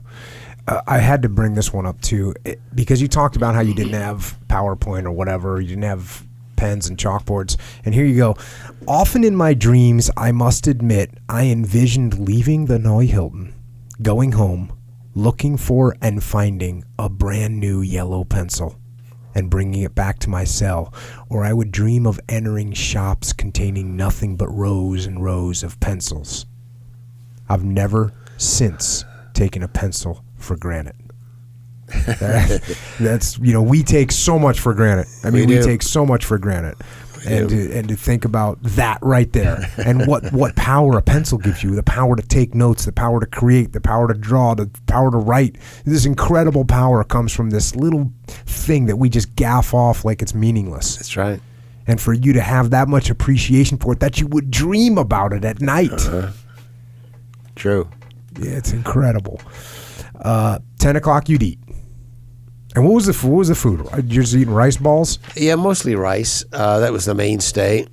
You'd you get a small bowl of rice twice a day, once about 10 o'clock, once about 2 o'clock in the afternoon. And then you had a 20-hour stretch with nothing to eat. Sometimes they'd give you a bowl of broth, and sometimes there would be some kind of vegetable, turnips or weeds of some kind. One we call sewer soup. You couldn't identify this stuff. But I didn't eat, there was not enough meat to put in a coffee cup for a year. There really was no meat of any variety. How much did you weigh when you got out? I weighed about 140 when I came home, but they fattened us up before we came home. And I figure most of the time I was there about 115 pounds. Did you ever, did the hunger go away? Or were you just grinding hunger, or did you just get used to it? It went away for the most part, after, 4 or 5 months. Your stomach sort of shrinks, and when you know that there's nothing else to eat, and so that they, in all fairness, they gave us enough to keep us alive, and so that and rice is a pretty perfect food. This is unpolished rice. It wasn't the Uncle Ben's that we have today, and there's a lot. There's protein in there, and there's nutrients in the rice. So that kept me alive. Yeah. At dusk, you guys would have showtime, and people would do what you're talking about, describing everything, every movie they've ever seen, every book they've ever read, and all that. And you mentioned in here that in the beginning of confinement, the movies that would get described or created, because people were creating movies too, right, in their head. Yes. And they went from PG to XXX over time. So, did anybody come out and execute on some of these ideas that they had? Is there anybody that came out and said, "Yeah, I thought of this movie or I thought of this book"? Oh yeah. In fact, several guys had great plans. One guy was a farmer, and he had planned a pig farm. That was his whole thing. And he did. He came back, and I lived with a guy by the name of Danny Glenn, who was an architectural student at the University of Oklahoma. And Dan and I were together for a lot of years. And he dreamed about building this home, and that's all he thought about was building this dream house. And he had several little things about this home that were very peculiar. One of them was as the sunlight would come through the top of the wall around our prison, the wall was capped with barbed wire and electrical wire and broken glass. The glass was from bottles that was various colors. And in one particular cell that Dan and I were in, the sun would come through the glass, the colored glass, and onto this tank of water, and then reflect up under the eaves of our thatched roof and into our cell. So we had all these colors, and it was a beautiful thing. It was a kaleidoscope of colors. And so he designed a house, and he figured this whole thing out, with the azimuth of the sun and all of this stuff and how he was going to do this. But and he would lay this out, and he would draw on the concrete floor with a piece of brick. And he was a great artist. The guy could design all this stuff. And of course, he wanted me to be involved in this and bore me to tears. And he's, Charlie, what color do you think my bathroom ought to be? I don't know, Dan. I don't know. No, Charlie, green or blue? I don't know. Green. Dan, green. Okay, so we get home in about a year after I was living in Kansas, and he was in Oklahoma, and he called me up. Charlie, I got something to show you. And so I had a little airplane at the time, and I flew down to Norman, Oklahoma. And he picked me up at the airport, and we drove outside of town. From about a quarter of a mile away, I saw this house that I recognized, but I'd never been in Norman, Oklahoma. And I swear I could have walked in that house and touched any faucet or any light switch, of the whole place, because it was exactly as he had designed the prison. Unbelievable. So I went to the bathroom, and it was blue. He had gone back. He had built it from building materials that he had remembered, and over the years that we were there, they changed, and so there were some of it was not available, and so he went to these old lumber yards, and he would find the building materials that he had planned this house with, and use those to build his house. But it was incredible. But yeah, a lot of the guys wanted to sail around the world. A lot of us Navy guys knew how to sail, and that was the big fantasy, was to take a sailing trip around the world. And 2 or 3 of the guys actually did that when they came home. Awesome. The guards, some of the guards were pretty sadistic. And here we go back to probably the most sadistic practice of all was a game involving mice or puppies. Guards would douse them with gasoline, set them on fire, and turn them loose to squeal and scurry in search of relief from the heat. Then the soldiers would chase them with sticks, playing polo with their live fireballs until the little animals blackened and died. So you had some serious sadists that were just doing evil things. And you say you didn't see anything, book, magazine, newspaper, lyrics of song, written speech, any billboard, or anything while you were there that wasn't just 100% propaganda. That's true. Their music doesn't talk about love, except for love of Ho Chi Minh and love of their country and dedication to that. It's really incredible how they just fill the minds of their people with this propaganda. And you tell somebody long enough and loud enough, and they believe it. And that's that was the whole country.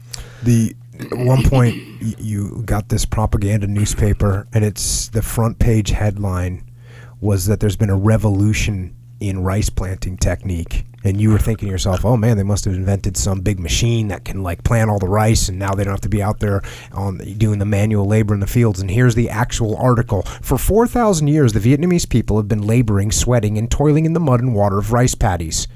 We've discovered a revolutionary method of planting rice. Through extensive research, we have found that instead of grasping the rice sprouts and planting them with the palm of the hand facing downward, it is much more efficient to plant the rice sprouts with the palm of the hand facing upward. So there's the propaganda coming at you, and there's the advancement of the them trying to tell the people how we're moving forward in the world. And that was another thing that surprised me, or it didn't surprise me, but what their understanding, they're brainwashed, and their understanding of what American culture was like. And when you'd say, well, yeah, I have a car and I have an air conditioner, to them that was just unbelievable, because the only people that could afford that in Vietnam was the state itself. True, and they assumed that if you had a car, you could carry pigs or chickens or something in your car, because that was the whole purpose of any kind of transportation, was to haul something around. And they were really surprised that you could actually just get in a car and go wherever you wanted to go. And they also thought that a third of Americans were starving to death. Mm-hmm.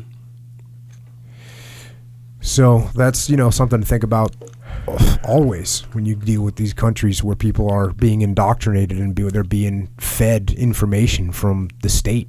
It's going to be lies, and you can't be surprised when they believe something like that. You just have to say, yeah, that's what they believe. How do we re-educate them? I went back to Vietnam first time in 43 years. I hadn't been back, and a lot of things had changed. They still call themselves a communist country, but oh, by the way, capitalism is alive and well.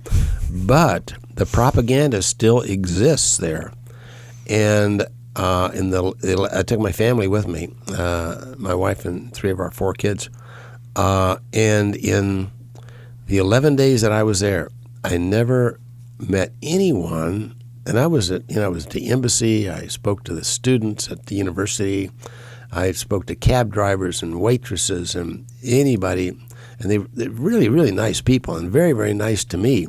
But nobody knew that Americans had been tortured in the Vietnam War.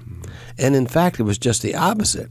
They all would tell you that we got better treatment than the soldiers did, and better medical care than the soldiers did. And so, and in fact, in one of the last days I was there, I ran into a lady in a park selling postcards, and she was missing one leg, and she was about my age, and so I sort of pieced this thing together.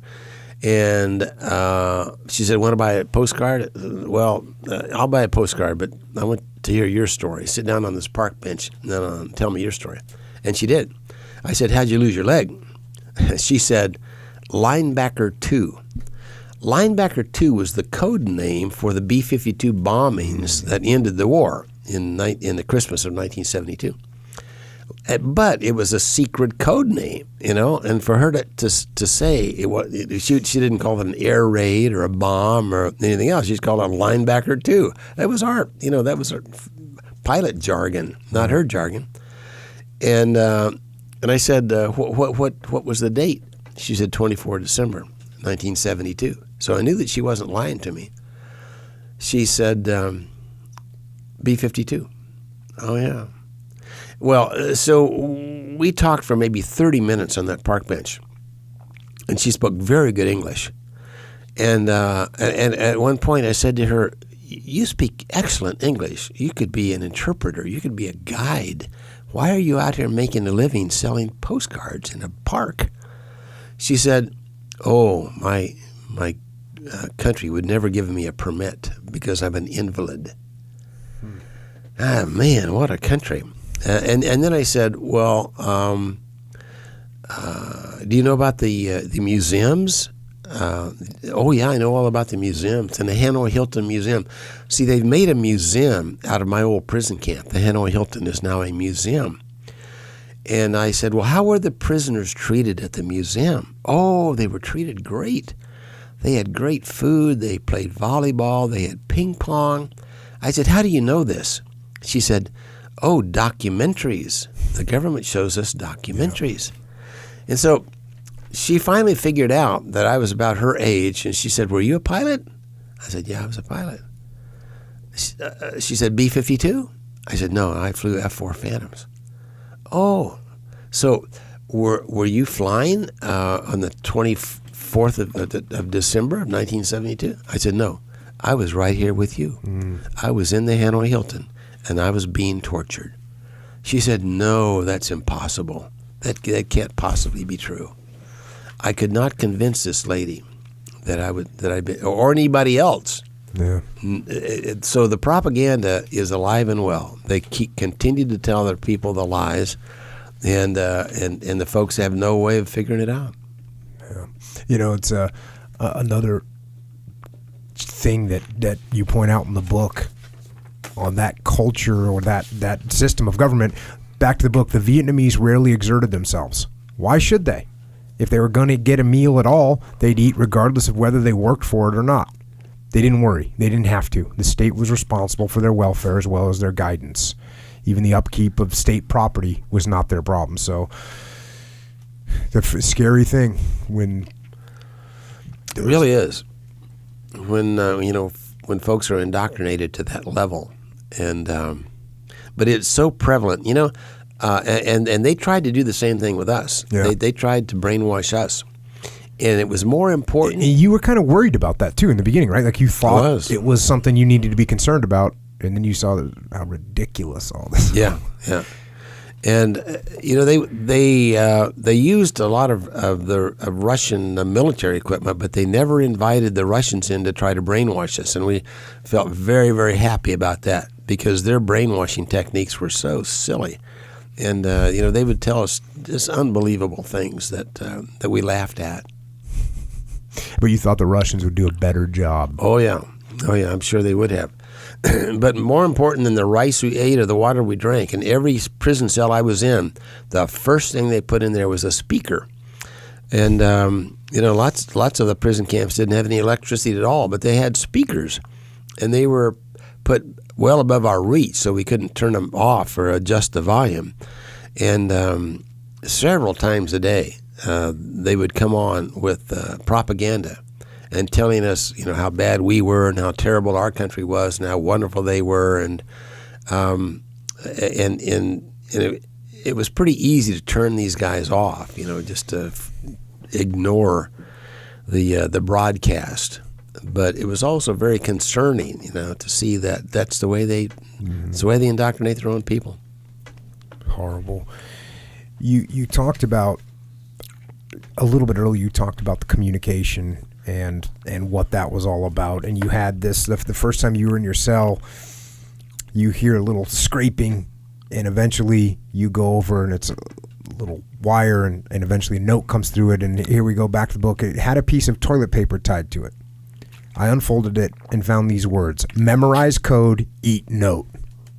The code was easier to memorize than the note was to eat, but I did both. I rechecked the door, sat back down on the honey bucket, and tugged on the wire. The code was a series of tugs which represented letters of the alphabet, and it's basically a 5x5 code, A, B, C, D, G, E, F, G, and that is how you guys communicated. And that had to be, how long does it take to have a conversation with that code? Because you give, 1, 2 tugs to go down, and then 1, 2, 3 tugs to go across. How long does it take? Well, these conversations must have taken a long time. Well, that's true, but that was the beauty of it, because that's all we had was time. And that was a very good way of whiling away the hours, is tugging on the wires or tapping on walls and or sneezing and wheezing. We had all kinds of ways to communicate, and we took great pride in our communication effort. And the sneezing and wheezing, that just.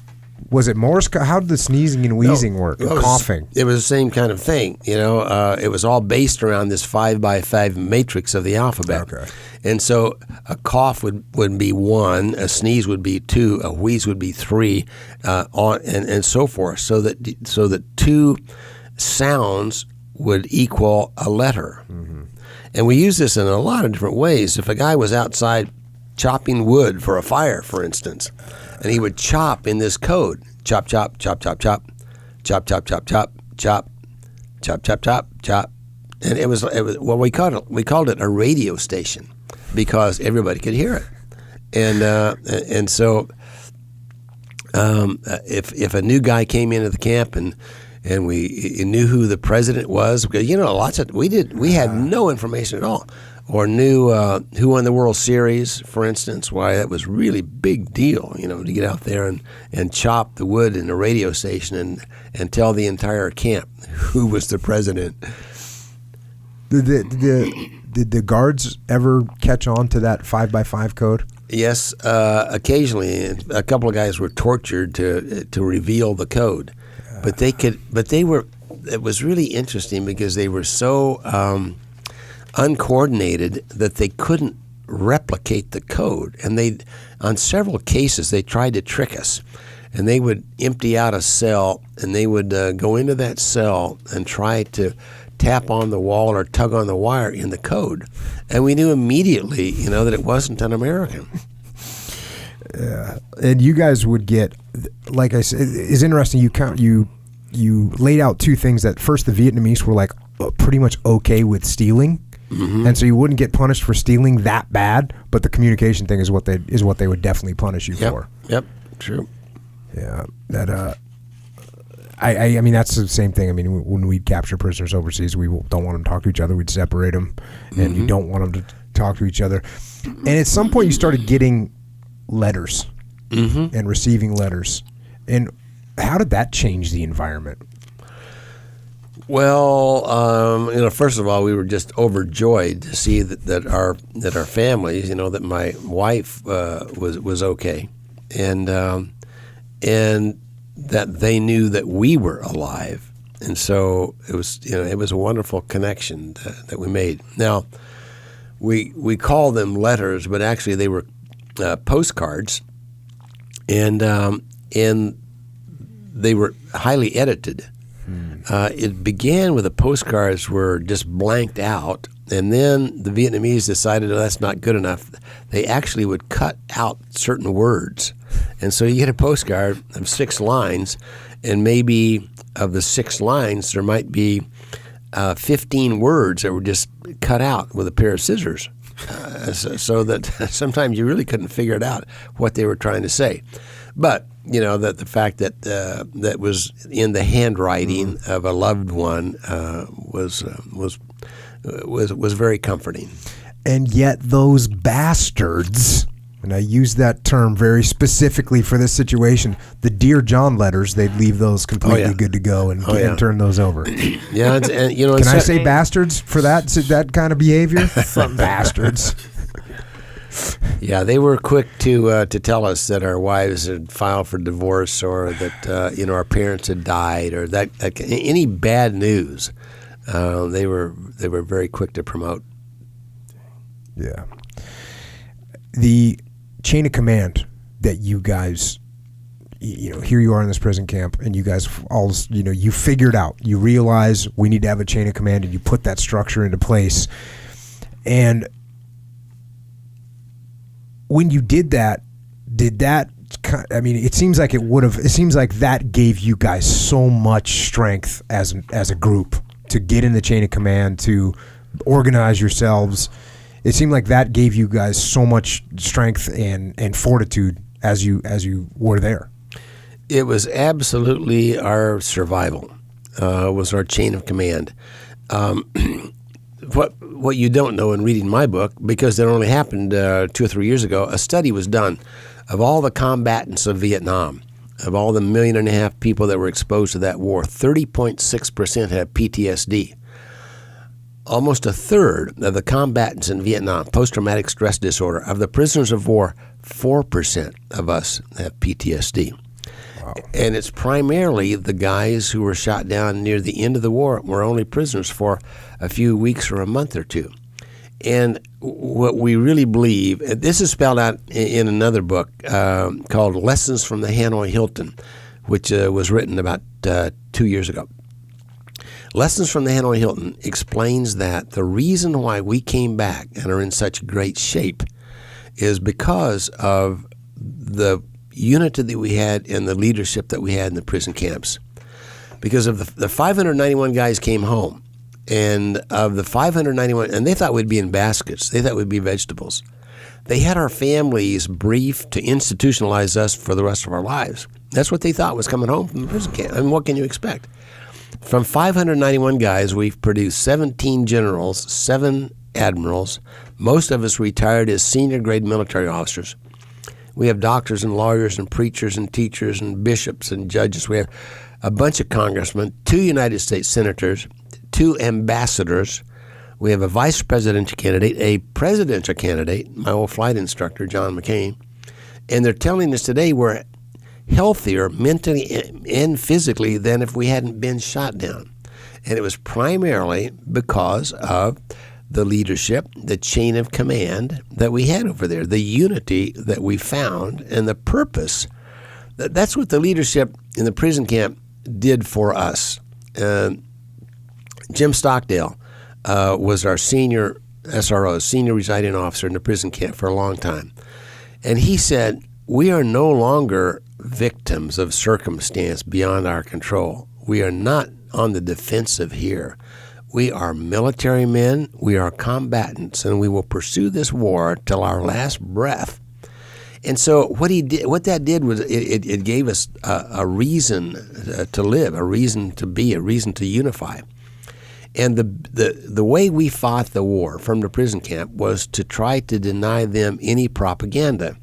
Because as you've already said, Jocko, that propaganda was the mainstay. I mean, that was numero uno in their world was propagandizing, and they felt that they could use us to tell the rest of the world how wonderful communism was and how terrible capitalism was and how they were right and we were wrong.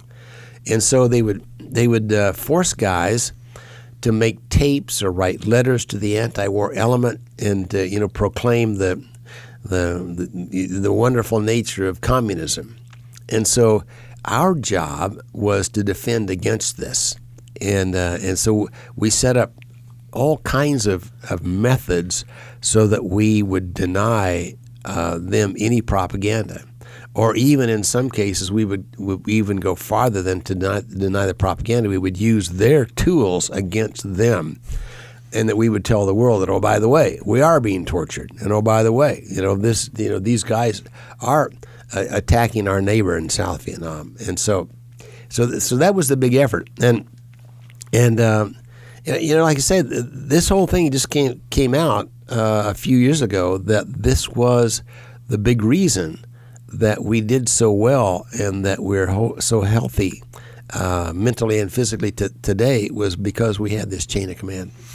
And on top of that, and this is what one of the big points I wanted to talk about today was what you're just hitting on, is that people have this idea that the military chain of command is this rigid structure, and that's why it survives. And but you guys were put into a position that it was, yes, there's a military chain of command, just like I had in the SEAL teams. And if you think in the SEAL teams that I was the guy that was in charge and I was barking the orders and everyone was following everything I said, it's like, no, it wasn't like that. It's a much more collaborative deal.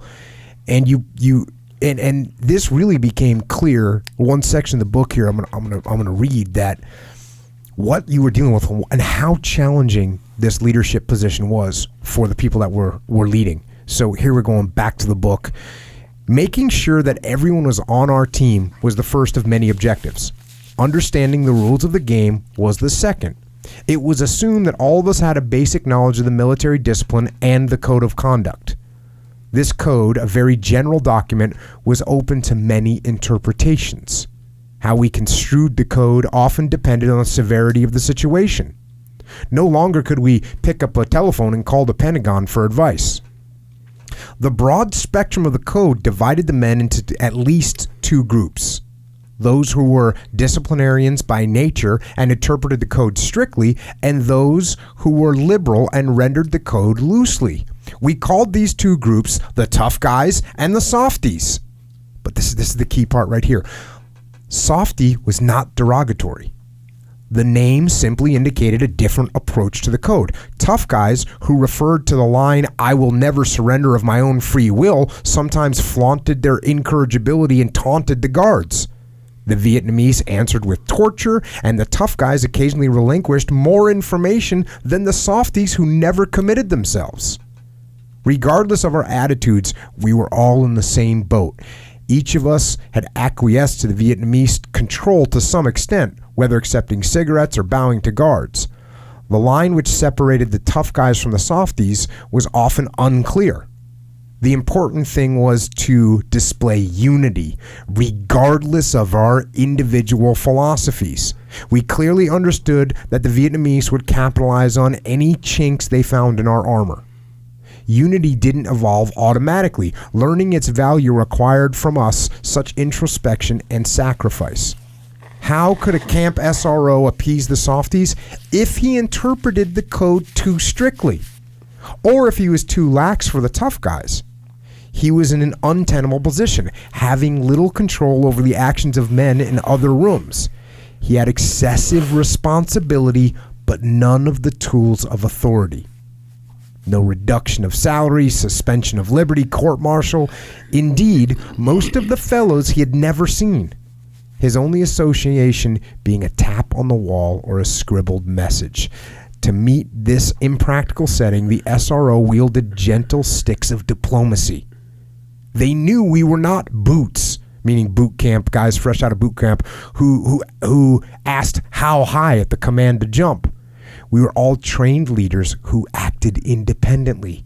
For the first few years, the SRO's authority was limited to advice rather than orders. Realizing the importance of unity, we respected this advice as though it were an order. What if we refused an order on the basis that it did not come from the commander, but rather from 5 men who interpreted it through an error-ridden system? What if compliance to the order brought certain torture? We were very alone in answering these questions. Once I received an order, Plumb, request you communicate with Captain Abbott at all costs. What did the SRO mean by at all costs? Did it include being caught and put in leg irons for months at a time? So the way that is laid out, it reflects not just leadership in a prison camp. I'm here to tell you, it reflects leadership in every situation, because the minute that you as a leader decide that you're just going to impose your will on other people is where you start to lose respect and people start questioning what you're doing. That's very true. And I think that the way that this comes out, and that probably is one of the reasons why, I didn't know about the facts that you just told me about the only 4% having PTSD. I mean, and obviously you rattled off all the successful POWs that came out of this horrible situation. But that openness, that open mind as leaders and as subordinates to say, look, I'm getting this advice, right? Mm-hmm. This is so-called advice from the boss. I respect it. I'm going to act on it, not because I have to, but because I understand the mission. I understand why we're doing this.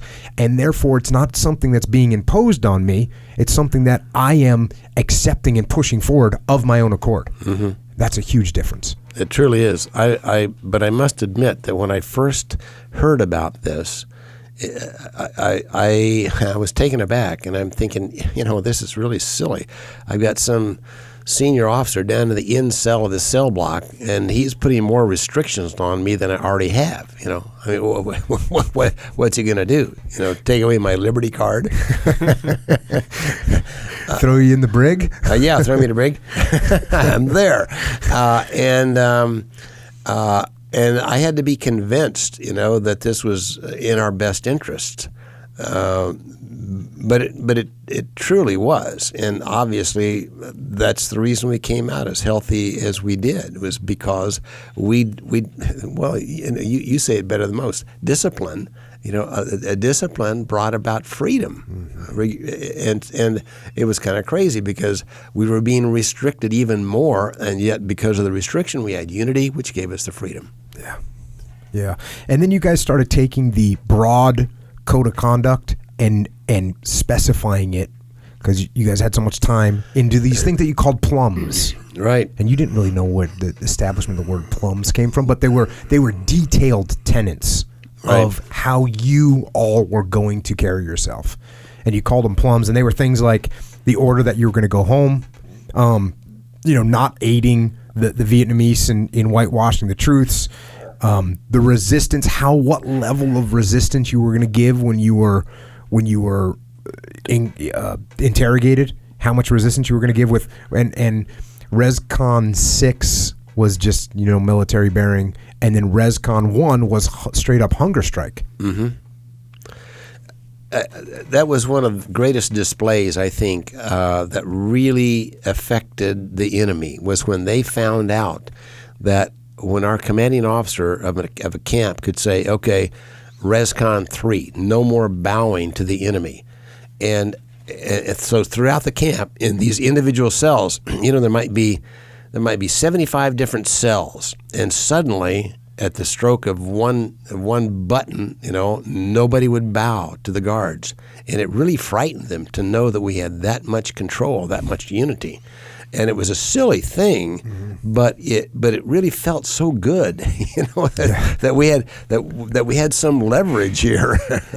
and the other thing was that how you stayed unified was by not accepting favors. And then you had to just, the dichotomy of leadership, right? You got to balance between, hey, if I can accept a favor and it's going to help us and it's going to make me healthier, then I should probably do it. But then they put this, then the commander, the SRO, would put a restriction or a reasonable time frame. So this was a classic example because I already talked about how in love you were with pencils at this point. And at some point you got a pencil. Somehow they gave you a pencil.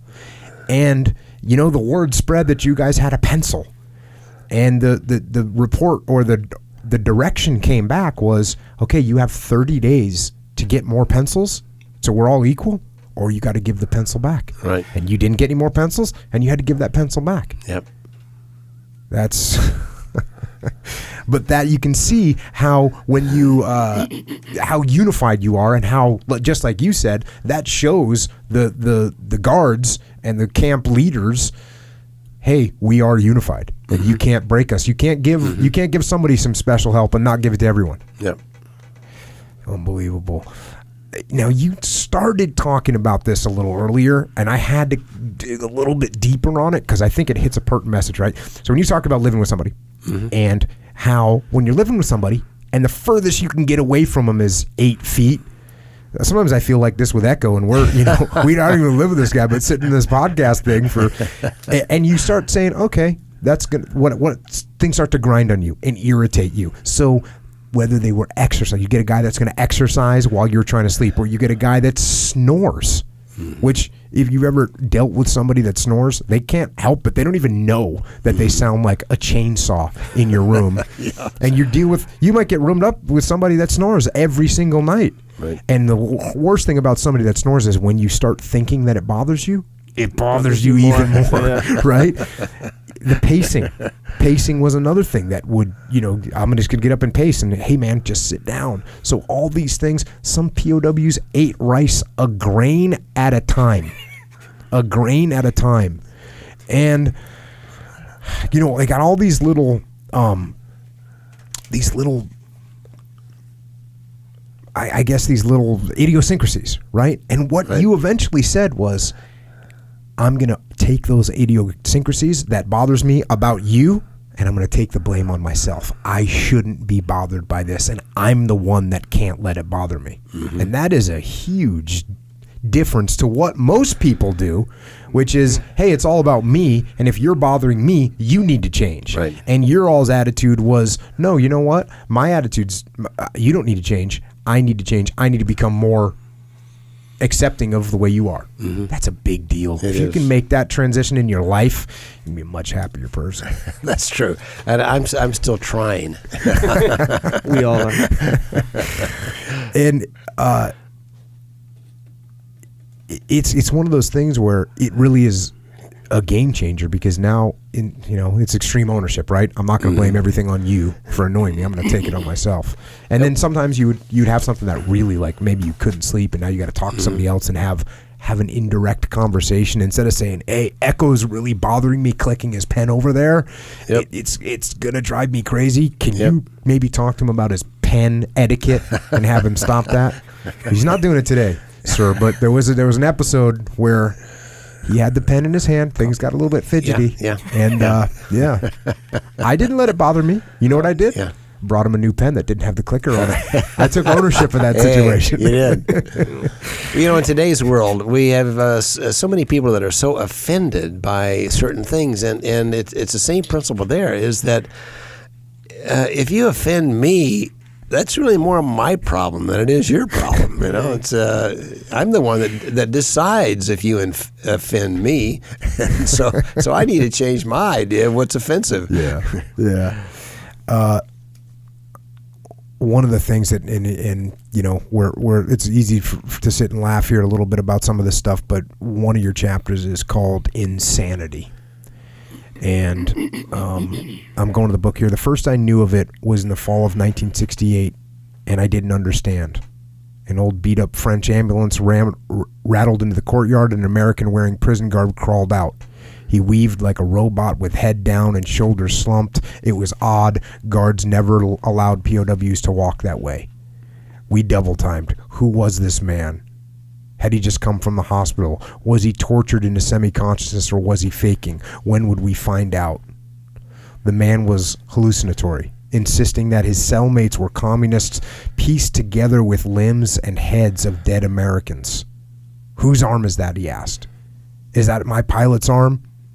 How can you commies speak such good English? Because this man was wasting away, it was necessary for his cellmates to force feed him. The hostile patient was still strong, requiring 4 or 5 men to constrain him so that a bamboo stick could be forced between his teeth. Another prisoner mashed rice down his throat.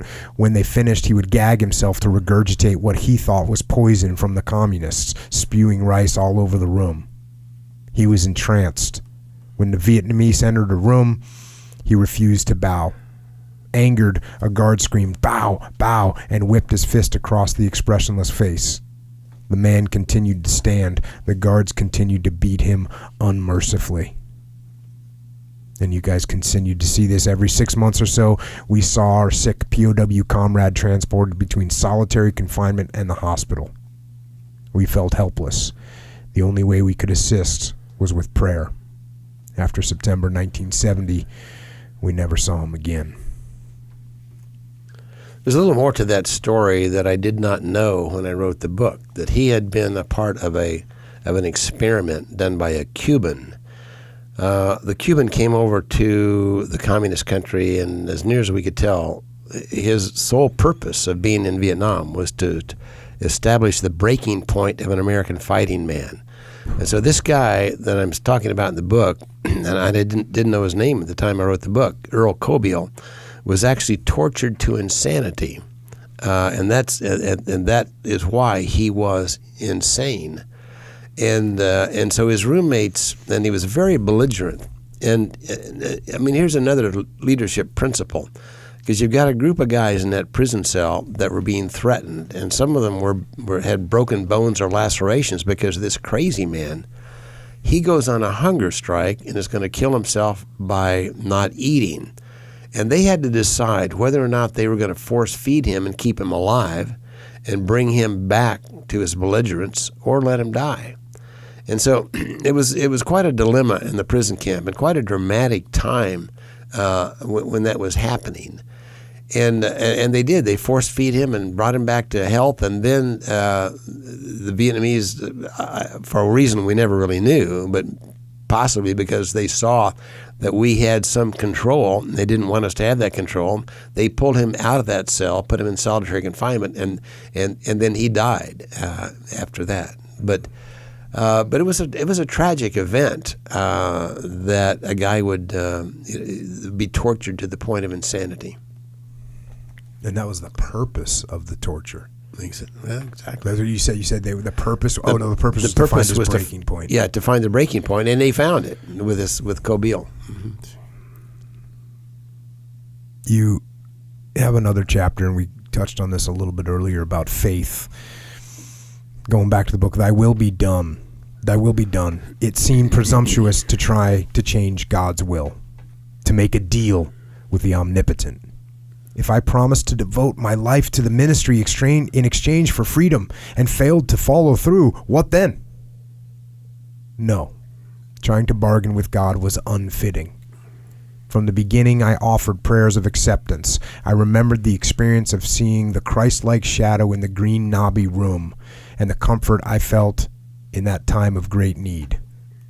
That day, I asked God for strength to endure whatever hardship I might face, and I prayed for Anne.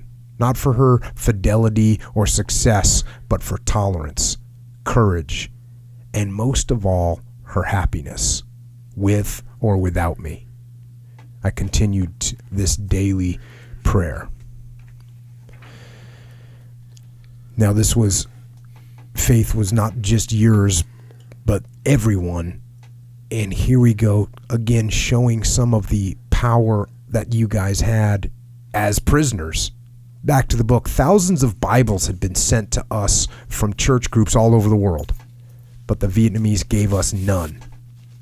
Asking wasn't enough, so we decided to go on a hunger strike. Our senior officer informed the Vietnamese that we simply didn't want more food until we could have a Bible and uninterrupted worship. They retaliated by shutting off our drinking water. After a few days, the Vietnamese were ready to settle, and so were we. They would give us a church service. If we abided by certain stipulations, the service would be held according to their schedule. No one could sing, no one could stand, and everyone would adhere strictly to camp regulations. Every word spoken in the ceremony was to be written down for the censor's perusal. After all the restrictions, we hadn't gained much, but at least the V had given an inch. After a few weeks later, the V saw that our services were not militant and relaxed restrictions. They permitted a 4-man choir to sing 2 hymns. Most important, they gave us a Bible for 2 days. So you guys decided to hold the line on that one. We did, and it wasn't easy. An interesting thing, back to the leadership, was the guy who promoted this was a very staunch Christian guy. The number 2 in command was an atheist and really had no great interest in having a Bible in the cell. And so when the number 1 guy told the Vietnamese that we were going to go on a hunger strike, they hauled him out of there. They took him away so that the number 2 guy, the atheist, was suddenly in charge. And it was interesting to watch what was going to happen here. And it was very encouraging when the atheist said, continue the hunger strike. We're going to get this Bible. That's awesome. You talk about their perception, the Vietnamese perception of religion in general. Back to the book. The large majority of Vietnamese were not Catholic, however, and when they discovered us in prayer, as they did only the last year, they asked, what you derive from this thing, God? We tried to explain that we received strength, comfort, help, and promise of eternal life. These concepts were too difficult for them, yet many seemed interested and did not mock our beliefs. To the die-hard Vietnamese communist, the state was their God, their truth, their way, their light. The controlling body in the government decreed infallible canons without fear of correction. Whenever peasants asked, who is the state? They were told that they themselves were, and that they had control in making decisions. Each was told that he was part of the omniscient state. He was, as long as he didn't interfere. I consider my confinement in prison to be spiritually beneficial. I was given an opportunity that few men have, the time to pause, to reflect, and to establish priorities. I found that my previous value system was unrealistic. Stripped of all my material wealth, the only beacon I could home in on was my faith in an unchanging God.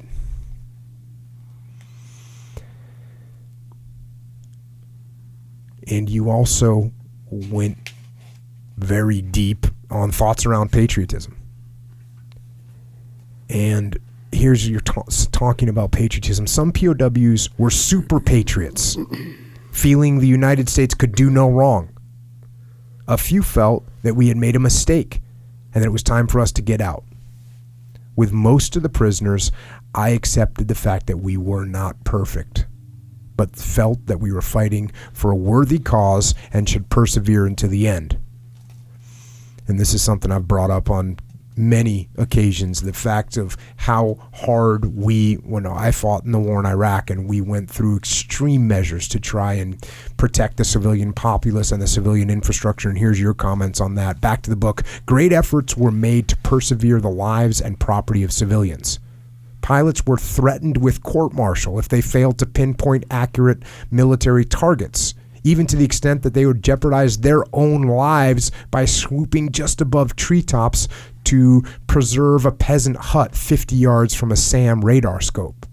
The Vietnamese, capitalizing on this, made targets especially difficult by placing their military equipment in the middle of peasant hamlets or next to schools. In fact, several anti-aircraft artillery guns were stationed on hospital rooftops.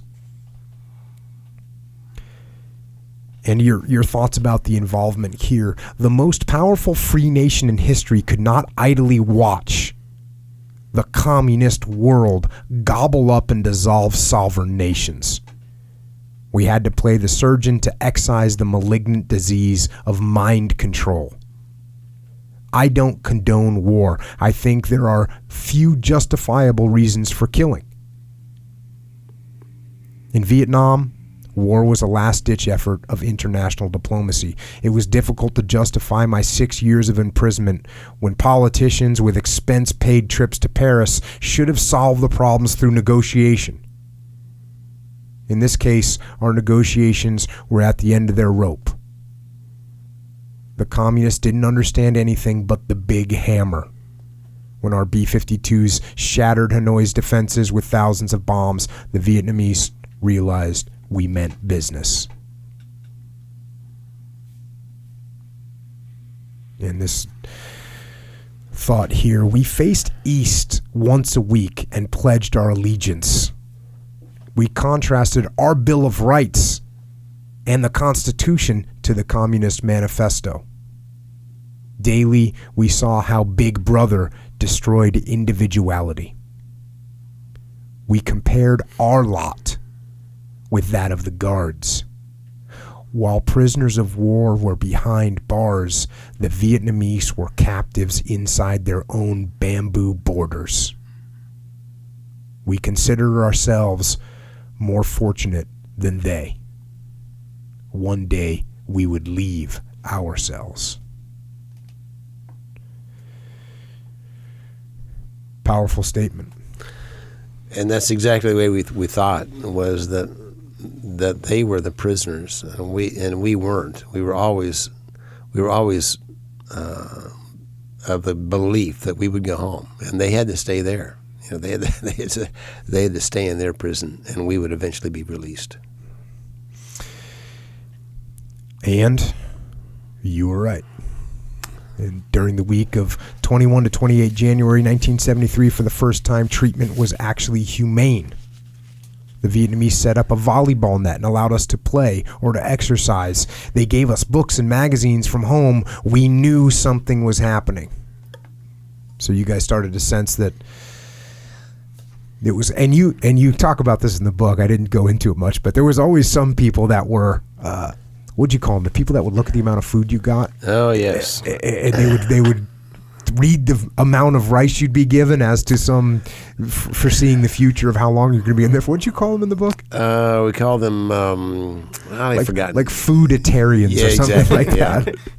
No, gastronomers. Gastronomers. That's right. That's what it was. Yeah. Gastronomers. Yeah. Anyone that said, "Oh, they gave us more rice. We must be getting ready to be released." Right. And you hear that feeling. It sounds like, once a year, once every 18 months. Oh yeah. Say, "Oh yeah, here it is. We're out." Oh yeah. Almost done. Well, of course, it depended on the person, but some of the guys were so optimistic, and I was an optimist. I would think home. In fact, when I was first shot down, I thought we had finally given him the big blow. We finally brought them to their knees on the 19th of May. And the first few days in prison, I thought, this is really going to be ironic, because if the war is over and I fly home and my squadron has to take the ship home, I will be there to greet them when they come home. I mean, that's a seriously positive attitude right there. That is optimism. Those poor guys have to ride the ship back. I'm going to be home before them. Oh man, that's like I've said this before on the podcast. I always, when I'm in a commercial aircraft flying, I always think if this thing blows up in the sky, I'm gonna live. I'm gonna be that guy. Of course, I'm not gonna get killed. Sure, everyone else is gonna die, not me. And so finally, here we go, back to the book. The camp commander once again called our group together, about 180 of us old timers. It was the first time that all prisoners in the camp were gathered in one place. We lined up by buildings in military formation and were called to attention by our acting wing commander, Lieutenant Colonel Norm Gaddis. Although Vietnamese officials did not recognize our rank structure, they said nothing. The camp commander read an announcement, and the interpreter read the translation. It had been a long time since I'd heard English worded so professionally. When he finished and told us we could go, our wing commander again called us to attention and dismissed us. With heads bowed, we walked quietly back to our rooms. We were stunned. Some had waited for these words for over 8.5 years. The war was over. We were going home.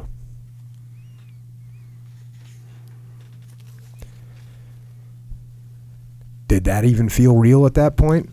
After you'd had your hopes up so many times? It really didn't. And they'd tried to trick us many times. They would call us in, hey, sign this confession, we'll send you home.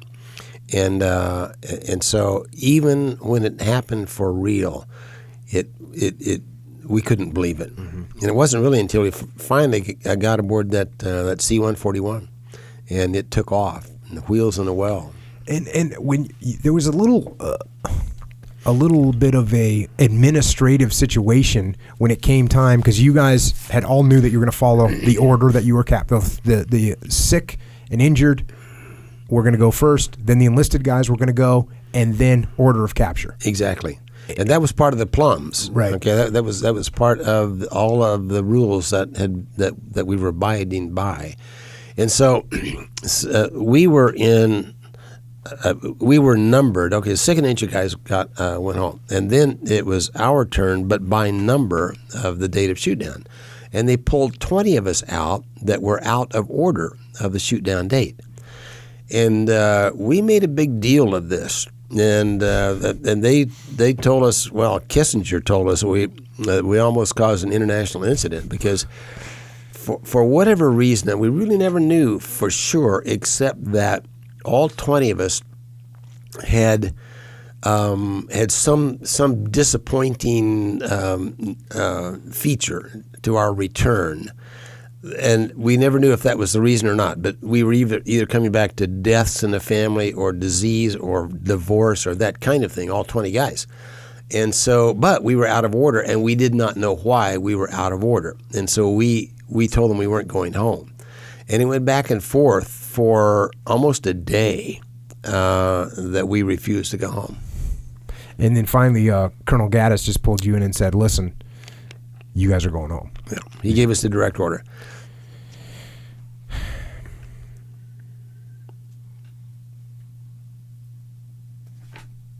And then you get to the airport. At the airport, the bus halted near pockmarked runways. We exited solemnly through a crowd of people, and by microphone we were told to walk to our receiving officer. When our names were called, as I heard my name, I stepped past a table where Vietnamese and American representatives marked off the exchange. I saluted a colonel, then another, and was escorted by an officer who was so excited he could say nothing more than, "Isn't it great? It's so nice to have you back. We've all been waiting for you. Isn't it great?" I felt as though he had previously composed what he would say, but in his excitement, his record stuck. He was right. It was great. I walked up on the ramp of the C-141 and saw the first Navy uniform. The officer inside that uniform grabbed me and hugged me and told me his name. I didn't know him until he told me he was the briefing officer on the Kitty Hawk the day I was shot down.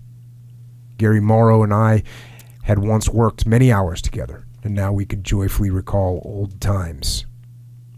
As soon as I was in the airplane, a nurse kissed me and started the first of a long chain of flash bulbs. We were given American cigarettes, magazines, and information sheets telling us what to expect at Clark Air Force Base.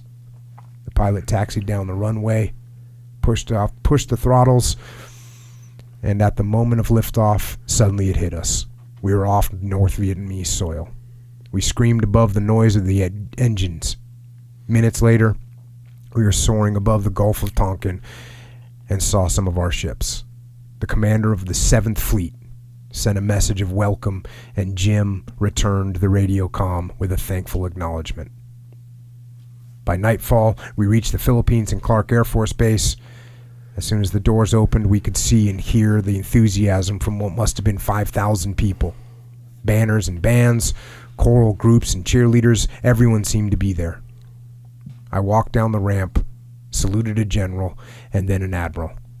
As I shook the admiral's hand, I was so overcome with emotion that I hugged him.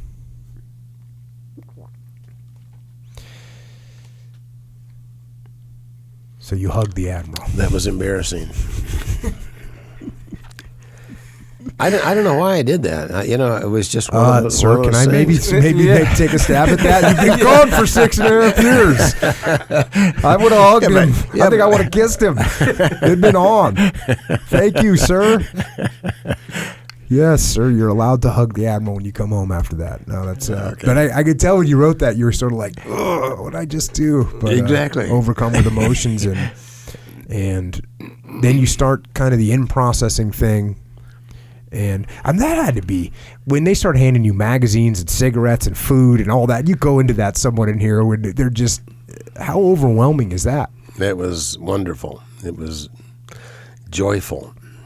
I was reading through some Vietnam POW poetry, and I got caught. I was just looking for background. I want to learn more, and people express themselves in poetry, and I got locked into probably a dozen poems that was nothing but different foods, like raspberry cake and steak and milk and chocolate milk and everything. There was like a dozen poems that were just about food. So, my favorite one was Jerry Coffey wrote a poem. It was called "Ode to a Weevil," and the poem was, "Little weevil in my bread, I think I just bit off your head." That was it. Yeah, that was the end of the all poem. you need to know. That was the end of the weevil, too. It's kind of dope. Though. So you guys are, that had to be somewhat overwhelming, but like you said, you guys were in relatively good mental status at this point. Yeah. Amazing. Yeah. Now, as you're going through the motions with the doctors and the physical people and the PAs, the public affairs people, you're saying, hey, when do I see my wife? What's up with my wife? And no one's really answering that question for you. And finally you get the chaplain and you say, going back to the book here, I looked up at him and said, "Chaplain, I have a great deal of faith in you and I want you to level with me. So far, I haven't been able to get a straight answer from anyone, and I want to know about my wife. Would you please be kind enough to tell me what's going on?" And he says back, "Well, Charlie, there is a problem with your wife. She is well, but she has some misgivings. I'm not sure as to the extent, but I'm sure that everything is going to be all right. She's written me a letter, but I didn't want to open it. I felt that you should." And you get the letter, and it's nothing crystal clear, but the message is clear enough that, she's not wanting to stay married to you anymore.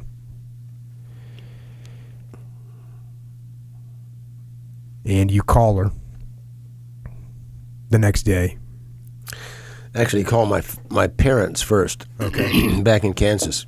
I tried to call her, but it didn't work. In fact, they were very protective. First of all, they thought I might be suicidal when I heard the news, and so they were very protective of me. And they wouldn't let me call home. Even the chaplain and the psychiatrist and psychologist wouldn't let me call home. Home, even to your parents? Even to my parents, yeah. They had this plan of how they were going to explain this to me, I guess, but they wouldn't let me call. I finally found a social worker in the hospital. Hey, you got a telephone around here? And so I found a phone, and I called my parents back in Kansas, And they're the ones that actually told me. I'll never forget my mom's words. She said, "Son, I'd give 10 years of my life if I didn't have to tell you this, but she's engaged to be married to another man. She's filed for divorce, and the judge wouldn't give her a divorce. The justification was abandonment. Her husband had abandoned her, and the judge wasn't buying that. And so, but no, that was the first I knew was when my mother told me that she had filed for divorce.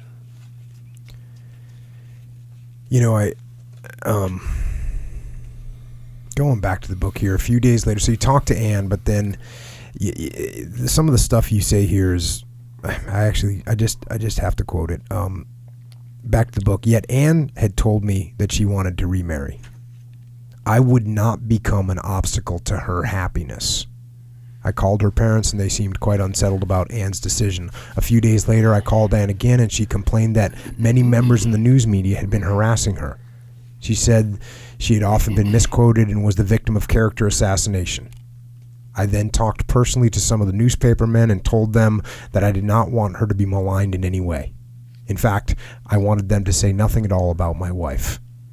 For the most part, they were receptive to my wishes. I gave them a quote which they could use if they felt they had to. The divorce is a regrettable but inevitable drifting apart after so many years. By this time, my hope for reconciliation was dead. I was determined to take it on the chin and roll with the punches. Well, I may be coming off as a white knight here, but it wasn't at all that way. I really, to this day, believe that in many ways the ladies had it worse than we did. And it's the families back here. The military guys are over there, and I'm sure you've seen this in your experience as well. Is that we believe in what we're doing, we're dedicated, we're focused, we're over there having a high old time. The families back here don't have that. And especially, my wife didn't know if I was alive or dead from one day to the next. She went through the same years, 24 to 30, that I did. She was supposed to be faithful to me, and she was supposed to, believe that I'd coming home, not knowing if I'd ever come home. And if I did, would I still want to be married, or would I be a basket case and a burden to her the rest of her life? And the other part of this, which I didn't know at the time, of course, but she lost her support group.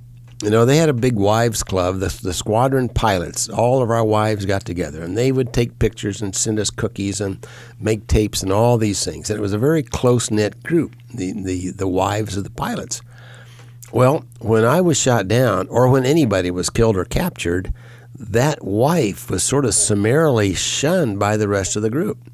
Not officially, but just because they didn't want to, they didn't know what to say, and they didn't want to be associated with somebody who had that problem. They didn't want that to affect their life. So she lost her support group. She went back to Kansas and went back to school there. And then when she fell in love with this other guy, she lost what support group she had at home because her parents were upset. My parents were upset. I have a brother 10 years younger than I am that looks a lot like me, and he was of about the same age during this the latter part of this experience that I had been when Ann and I met. And he would go over to mow her lawn in Kansas, and she would break out in hives, serious emergency room kind of hives, just at the sight of my little brother because he looked like me. And so they finally, the doctors restricted him from ever seeing her because it caused her so much grief. So it was tough on the ladies, any way you look at it. And I saw that, and I felt that, and I felt like I needed to do whatever was necessary to give her a little peace. Well, you might not think you came off like a white knight, but that's a pretty, awesome treatment of someone for sure. Well, and a lot of people, didn't understand it then, and even don't understand it to today. And some people want to blame her, but I have no animosity, no blame whatsoever for what she did. I mean, it was. I have other people that will say, "Well, don't you wish that you had known early on that she was going to divorce you?" No way. Yeah, I'd say no to that one. The thoughts of her kept me alive. That was my purpose, was to go back and be with her. Right. The fact that it didn't happen, of course, is somewhat incidental, but the 6 years I was there, it was certainly a positive for me to think about her. And you wrap up the book with a chapter called Reflections, which is just phenomenal. And looking back at kind of what you learned there, and I'm going to hit some of the parts of it because there's so much that everybody can learn from this. Going here to the book, our closed society subsisted. We ate, slept, breathed. We laughed and we cried. We were frustrated and we were gratified. We were embarrassed and we were proud. Slowly, almost imperceptibly, particular patterns of behavior edged into our daily activities and came until they became folkways. There was nothing unusual about a man pacing the floor for hours like a caged tiger. No notice was given to the man lifting his soup bowl and licking it spotless. There was no stigma in baring our souls to one another. We had our own mores and sense of propriety. Our microcosm was a petri dish containing its own strains and culture. Although we had not been hand-picked, we were, for the most part, out of the same mold, that of the professional officer and pilot. We were unique prisoners who acted differently from those of Korea or World War II. We had been exposed to a different selection process and a new era of lifestyles. Gathered together in a dubious fraternity of Hanoi skydivers, we were a group of cocky individuals. We knew we were the best. Stripped of personal possessions, of million-dollar airplanes, of rank and prestige, we suddenly found ourselves at the bottom of a dark pit. We could no longer look outward. Our only alternative was to make the best of what we had.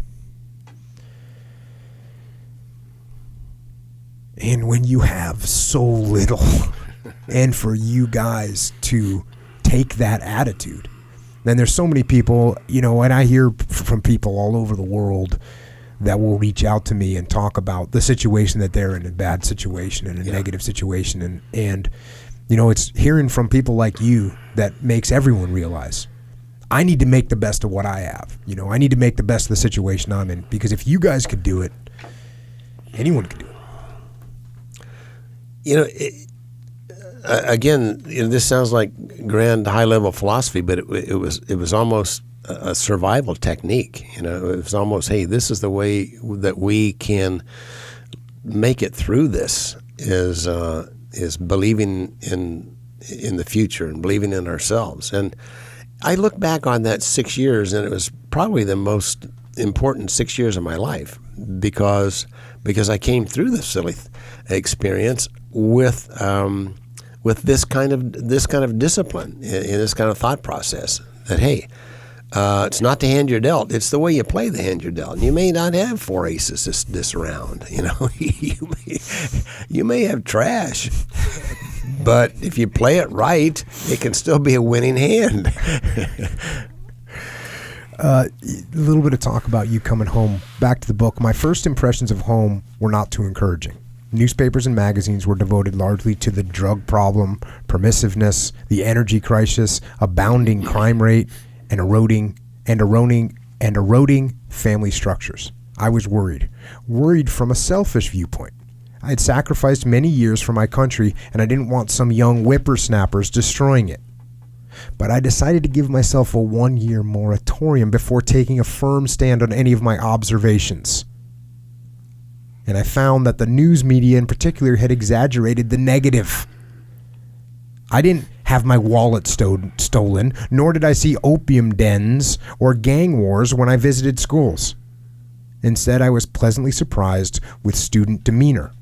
Young people freely asked questions and showed a genuine concern for answers. To me, they seem to have been unduly criticized by an impatient adult society rather than been given wise counsel. They have more freedom, and I think they are generally capable of handling those freedoms. They are more mature than their counterparts of my generation. They have to be to survive. And one of the reasons I called that little section out is because guess what we hear about the millennials right now? Yeah. We hear the same thing about the millennials. And maybe just everyone should give a little moratorium on themselves. I'm going to start imposing more moratoriums on myself. I think that's a great idea. We're going to start definitely doing that. Self-imposed moratoriums on things. Yeah, you hear, and me with, we work with a lot of businesses and companies, and people will ask us about, we got these millennials, and it's so hard to lead them. And I say, oh, why is that? Because they want to understand why they're doing what they're doing? Because they want to know what the goal and purpose of their job is? That's nothing new. Oh, because they want to step up and run things? I want that person working for me. So, yeah, put a little moratorium. Right. Back to the book. While in prison, I had a lot of time to think. The same question kept popping in my mind. What am I doing here? I'm 10,000 miles from home, cooped up in a communist prison camp, unable to enjoy all the wonderful freedoms I was sent here to protect. My first answer was obvious. I'm fighting for my country. I'm serving the United States of America. I'd learned in school that America was purple mountain majesties and amber waves of grain. That it was Congress and the executive and the judiciary. These were self-evident, but I had to get more personal than that. America had to mean more. It had to relate to my own freedoms, the product of nearly 200 years of a pioneering spirit. My nation is a skinny kid who climbs on his bike before dawn to sling newspapers. My country is a librarian who sits behind glasses with pencil in her hair and is quick to find answers to my questions. My homeland is a truck driver who smiles down from his cab and signals me through the intersection. My America is a personal friend, and I am proud to serve her. And you go on to say that there must be 1,000 definitions for freedom. Mine is simple. Freedom is the ability to walk through the door. It's not the act of walking through. That's proof of freedom. It's not going to church or speaking one's mind or demonstrating in the streets. Freedom is the ability to choose whether to go to church, to step up on a soapbox, to carry placards. Now that I am released, again, I move about at will. I say what I wish. I criticize and take criticism. I feel freer now than ever before because I know what freedom is. I appreciate those freedoms because I was once denied them. And is there anybody that appreciates freedoms more than people that have had those freedoms denied? Probably not. Is there any way to transfer the appreciation for those freedoms? I mean, I'm doing my darndest. You're here. doing your darndest, and we're in the same business. I speak a couple of times a week all over the country, have since I came home, trying to impress this on people. But the truth is, there's no way that you or I can put people in that situation that we've been in and make them feel the way they feel. There's no way I could deny a person a freedom. I do corporate workshops as you do, and I'll put a person in a room by themselves with nothing there for 15 minutes, and they go crazy. Do you take their phone away from them? Yeah. Oh yeah. You could cut that down to 5 minutes Exactly. with my kids. Exactly. Yeah. They're going nuts. And so there's very little.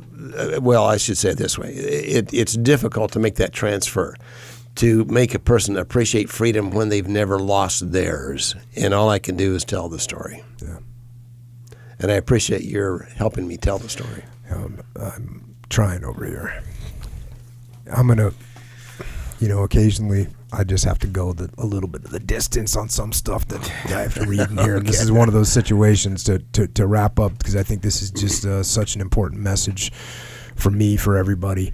Back to the book. I'm often asked, how did you do it, Commander? How could you take 6 years of filth, brutality, and loneliness? I could have never done it. My answer is, of course you could. As a matter of fact, you rub elbows each day with people who have done it. We weren't the only prisoners. Millions of Americans have experienced the manacles of the body or shackles of the mind. They've been bound by unfortunate external circumstances, automobile accidents, disease, natural disaster, paralyzing grief from the loss of a loved one.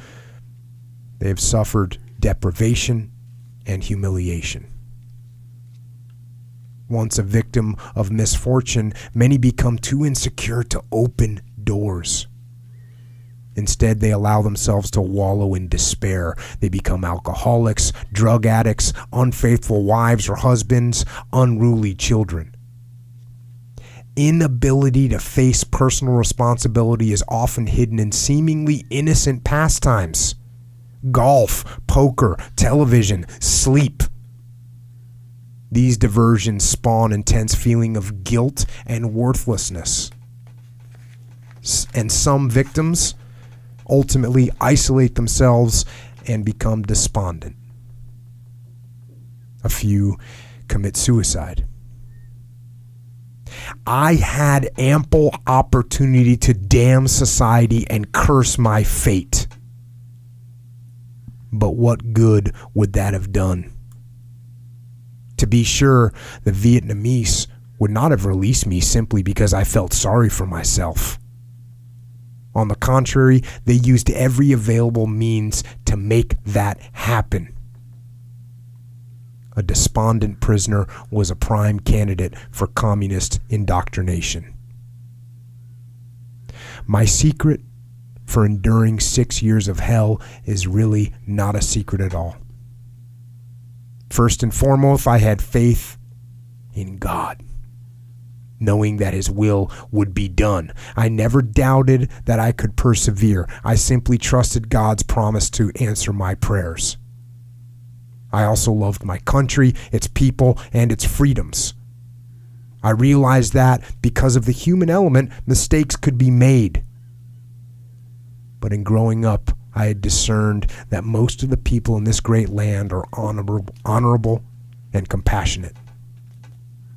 Second, I had self-discipline. It would have been easier to avoid torture by succumbing to North Vietnamese interrogation. It would have been easier to assume helplessness by blaming an evil world. I could have rationalized myself into mental and physical paralysis. However, strict self-obedience gave me the ability to persevere. Finally, I had pride. I was proud to know an omnipotent God. I was proud of my country and its heritage. I was proud of my family. I was proud of myself. Faith, discipline, pride. Each of these nurtured the others. Combined, they allowed me to endure. I have joined the ranks of millions of Americans who have applied heroic principles in overcoming hardships. Every day, a disabled veteran steps away from his wheelchair. Every day, a life is resumed after a death in the family. Friendships erase loneliness. Addicts throw away the crutch of alcohol or drugs or obsessions. Every day, someone discovers how to love life, no matter what the obstacle. Every day, someone sees the light at the end of the tunnel.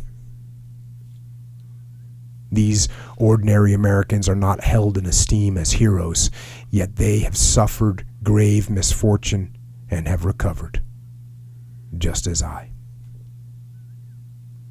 So you see, I'm no hero.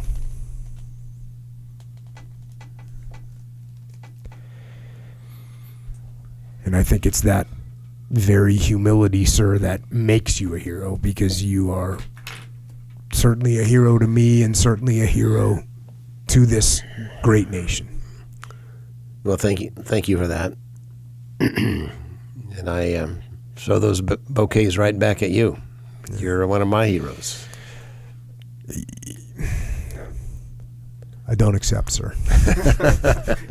Not at all. As you look at other people's struggle, with all the things that you mentioned, the drugs, the alcohol, the obsession, the depression after the loss of a loved one, how can people find the faith, the discipline, the pride that you talk about? What do you think is that kernel, that starting point that allows those things to grow in someone's mind so that they can overcome these kind of challenges? I think the first seed that you have to plant and nurture in your mind is that you still have the choice, that you still are in control. Because I think so many people that get bogged down with these challenges we're talking about assume that there's no way out, that it's somebody else's problem or somebody else has to affect their lives, and they feel like they have no control over the outcome. And so I think that's the beginning part of it, is that each of us makes decisions every day that control our destiny. And it truly is not the things around us. It's our approach to the things around us. It's our definition of the things around us. It's our willingness to accept a challenge and make choices about the things around us. And so if you can nurture that, if you can believe that, yes, I have control of my life. I am the master of my fate. I'm the captain of my soul. And if you can really believe that, then the rest is just a matter of the discipline it takes to work through it.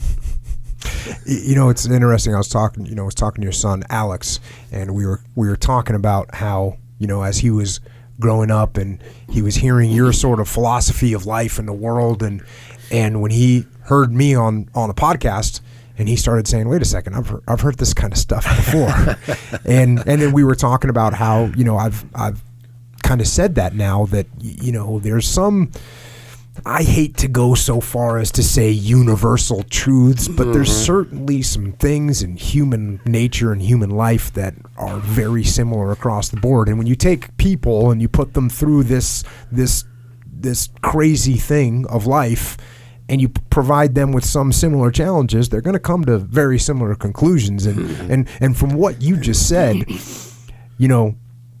there's two things that you said that I say all the time. And number one, this perspective of, what's that initial spark to say, hey, I can take discipline, I can take pride. The first thing in my mind you got to say is like, okay, these problems that are happening, I got to take ownership of what I can do. I got to take ownership of my problems. Right. I can't blame this guy. I can't blame that guy.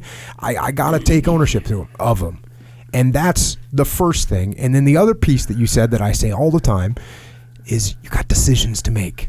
You got little decisions to make.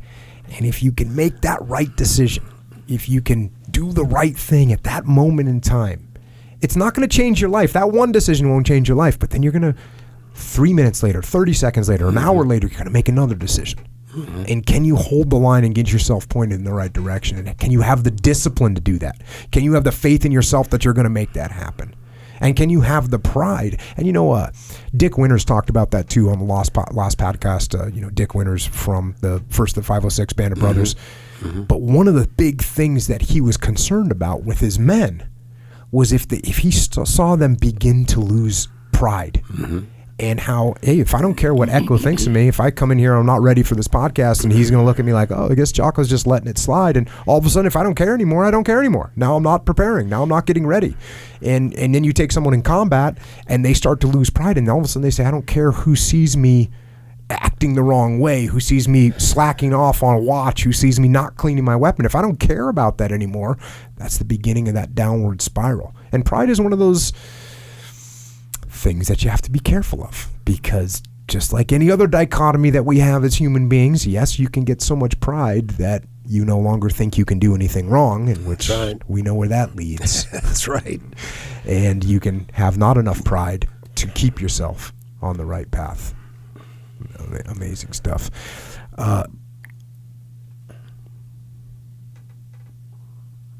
Echo, did you have any questions? Just wondering. Yeah, well, this one part I kind of wanted to reflect on that I thought was pretty important, even on a smaller, like the part where you were regarding the guards as in their own prison, you know. So you almost, like you said, that they had it worse than you did. So this one time my wife told me this story where she was in the checkout line, you know, in the store. You got a lot of stuff happens in the checkout line. A lot of things happen in the grocery store. With the Charles a lot family. of lessons. So she found herself in the express line, but she had more than the 15 items, you know. And the guy behind her he was tripping the whole time though. So she's paying, she's trying to hurry up, and he's like, you know, what do you call loud talking, like talking to the person next to him about my wife. So after the whole ordeal, it was kind of like a scene, you know. So my wife afterwards was like, "Oh, I hope you have a nice day," you know, like she left. Wait, so, did she say it earnestly? Yeah, because that didn't sound real earnest the way you said it. Well, and I know your wife good enough to think that she probably. Yeah, she was probably salty for sure. But at the end of the day, it's kind of like, "Hey, I hope you have a nice day." And she told me that story, and she was like, "But you know what? A big part of me was like, he has to go home with himself, you know, and I get to come home and be cool and have all my all this stuff." And I was like, dang, that's a good way to look at it, because he has to go home. He's probably pissed for the day, and she gets to go home with 17 grocery items too. After blazing through the checkout line. blazing right through. It's true. Oh yeah, one question. You know when you got arrested when you bought that scooter, right? The Cushman. He's been thinking about this for 3 hours. hours. Because I've been in this experience, because you get the scooter, right? You pack your friend, right? And then the cops say stop you. That happened to us all the time. But why did they arrest you though? Is it like, hey, you guys can't do that, you're going to jail?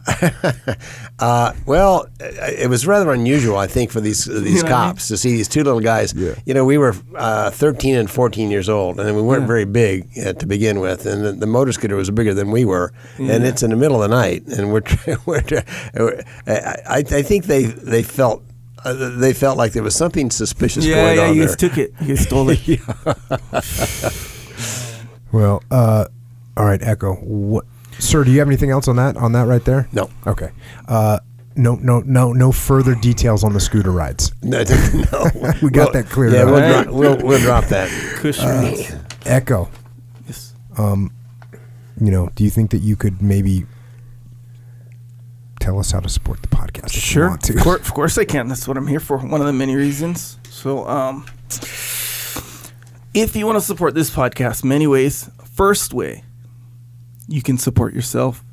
I said it before. I'm going to say it again. Onnit. Supplements, right? If you're doing physical stuff, supplements, that gets you through. I'm not going to spend too much time on it. I want to. I won't.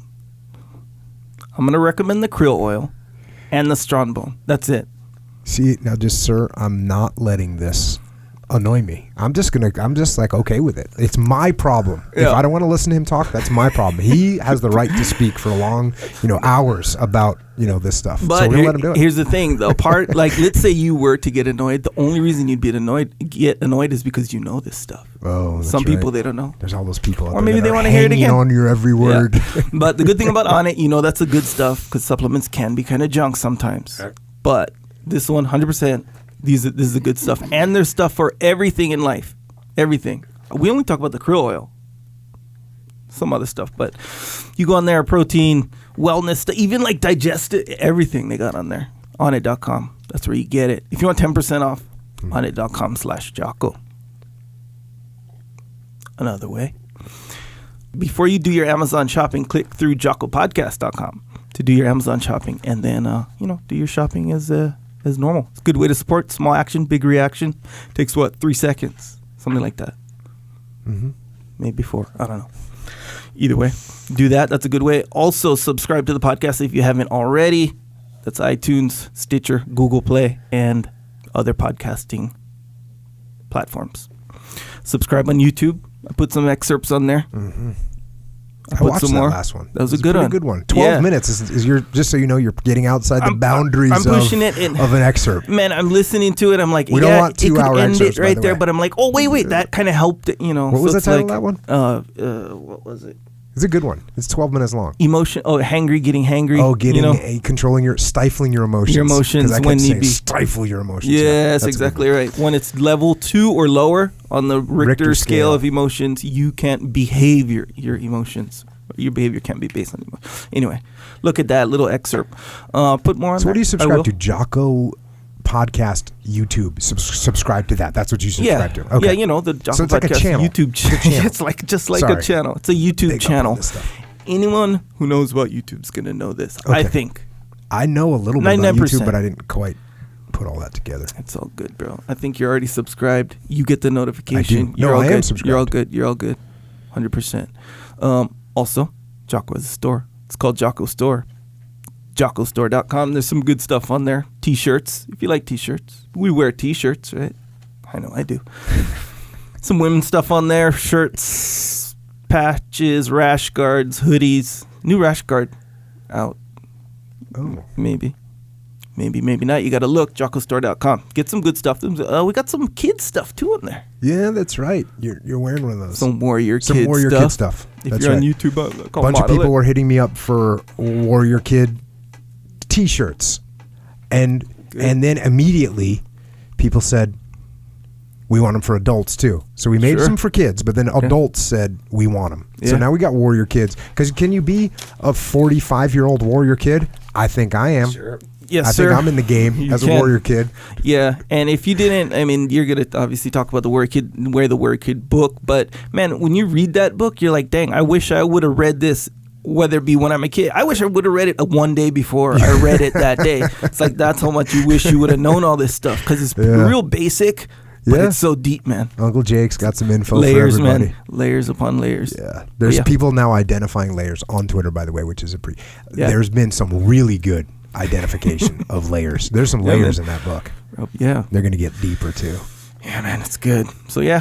Anyway, back to the store, JockoStore.com. You can see what's on there. This is cool stuff. And if you want to support, get something. Also, psychological warfare. If you don't know what that is, which I know you already do, but in the small event that you don't, it is an album on iTunes. With tracks. And Amazon Music with tracks. Not music tracks. Spoken word tracks. Technically, that's what it's called. Yes, spoken word. Number 1, by the way. Yeah, still. Number 1 since day of release. For good reason, because look. Yeah, I need to put together psychological warfare too. And I got some really good suggestions from everyone on things where we need help as a group. So if you got those, hit us up on Twitter to give suggestions for psychological warfare 2 tracks. Yeah. What you need, areas where we need help. We all need help. Yeah, I got some yeah, you gave me 47 requests. Yeah, they're all my personal ones. Yeah, I think I got 48 now. But yeah, if you don't know what that is, it's an album. You get it. You have in your journey of getting after it. In your getting after it journey, but you're not strong the whole time. You're just not. You have moments of weakness. Most of us aren't. You're going to have moments of weakness. But guess what? In those moments of weakness, you listen to the designated track. If you're having a moment of weakness when you're trying to wake up at 4:30, come on, bro, that's early. 4:30 every day? Yeah. The day is probably going to come where you're like, you know what, I'm going to hit the snooze. Guess what? Listen to Get Up and Get After It. Get Up and Get After It. There's like 2 or 3 of those too, and I guarantee you won't hit the snooze. You'll get up. You'll get after it. Anyway, that's what I think with 100% certainty. Anyway, again, it's called Psychological Warfare. It's on iTunes and Amazon Music and some other places where you buy and download music. They're on all up in there. Yeah. Good. And also, by the way, the book that we reviewed today with Captain Plumb, it's available on charlieplumb.com. CharliePlumb.com. That's where you can get it. It's called I'm No Hero. That's right. And Also, you can get some Jocko white tea on there. If you need to drink liquid in your life, you might as well drink a liquid that's going to make you smarter, stronger, faster, and a more dynamic human being. There's only one drink that does that, and that's Jocko white tea. By the way, it's 147% double-blind, placebo-approved, and tested in a laboratory with people wearing white outfits. So you know we're good to go. Way the Warrior Kid. And this is the book right there that's going to hit your kids from another angle. Yeah, in a good way. It's going to get them to understand some things like hard work, discipline, honor, physical training, mental training, studying. No one think Jocko was going to write a book and teach people how to study. They didn't think that, did they, Echo? No. Tell me the truth. They didn't think that? No. They didn't see my college grades, did they? So you learn how to study, you learn how to get stronger in the book, Way of the Warrior Kid. Get it for your kids. And you know what? You're going to read it first, and then you're going to get a copy for yourself, Way of the Warrior Kid. Get that. Can I say something about one small part? Yeah, sure. We have another 4 hours of space on the recorder, so let's do it. There's a part when he sees small progress.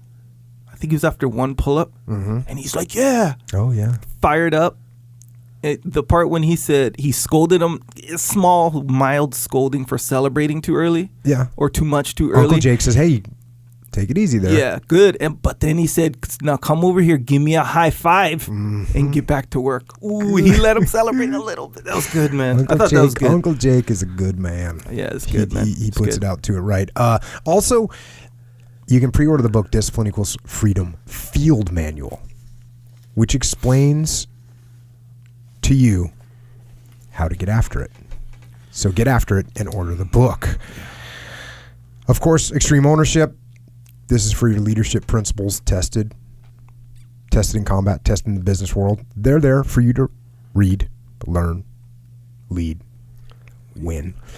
And if you need more than that from the book, if you need more than the book and the podcast for your business or your team, Echelon Front, echelonfront.com. You can email at info@echelonfront.com.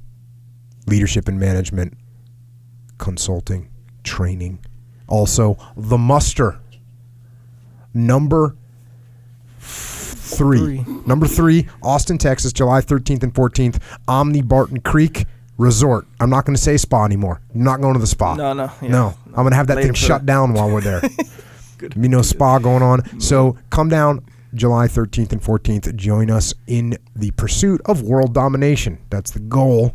And if you can't make Texas, you can come to San Diego September 14th and 15th, back in SD for number 4. And in the meantime, while you're waiting for that, if you have questions or comments for us, you can get us on the interwebs. Now, first of all, speaking of millennials, Captain Plumb, sir, you are all up in the technology here. Well, you are on Twitter at Captain Plumb, right? Right. Facebook? What's that at? LinkedIn. Yeah, same thing. Captain Plumb. Just a social media junkie is what I'm hearing. Yeah, my kids keep me honest. And you mentioned quickly while we were talking that you do speaking engagements and all that. Where's the best place to contact you for those type of events or consulting? All on my website, charlieplum.com. It's all there. Awesome. So, and that's where they can find you. As far as Echo and myself, we are also cruising on the interwebs. On Instagram, on Twitter, Echo is at Echo Charles. I am at Jocko Willink, and we are also in the Facebook. So you can check that one as well. Echo, you got anything else for us today? I don't. Thank you so much, Dan. Surely. An honor. And, sir, do you have any other closing thoughts you want to add? Well, I want to tell you about the rest of the story, since people might be interested in knowing that my ex-wife married the guy she was engaged to, and they've been living happily for the last 43 years. I remarried a wonderful lady, have 4 kids, 2 grandkids, and 1 on the way. Yes. My daughter is married to a Marine, and they're pregnant with her first child. Should be due, in fact, any day now. Semper Fi. My daughter. I have a wonderful wife that supports me and and that puts up with me, and I'm living the dream. I really am. I don't know how I could be happier in my life. I could not write a story that would bring more fulfillment to me personally than what I already live. I still fly airplanes. I have 2 airplanes. I have a home in a hangar as well, my man cave, and it's a delight to be alive. And I appreciate you for helping me tell my story, because I believe it's an important story. Now, not everybody is going to be a prisoner of war. In fact, I hope and pray none of the people listening to this podcast will ever be in that 8-foot cell that I was in. But we all get into our own little prisons, and we can be, I am convinced, just as confined in our little 8-inch box as I was in an 8-foot prison cell. And so if those challenges are the same, then the solution is the same. The solution to the prisons that we find ourselves in, the self-discipline that it takes, the believing that, yes, I am in control of my own life. I am a captain of my soul, and that I do make a difference. So you put all those things together, and you can, in fact, live the life with the hand that you're dealt. I won't even try and make any additional points on that, other than to say, when you have a hangar with 2 planes in it for your man cave, you win the man cave contest. Absolutely. That's unbelievable. And sir, obviously I can't thank you enough for coming on the podcast, for writing the book, for sharing the knowledge that you paid so dearly to acquire. And more important than all that, I can't thank you enough for your service and your sacrifice for 6 years for us and for this great nation. And you dedicate your book very simply to the families of those brave men who will never return. And for those families, and for those brave men, we will live. And we will try to live as you have exemplified, with faith and pride and discipline, to overcome whatever hardships we might face and whatever obstacles might be in our path. And through those adversities,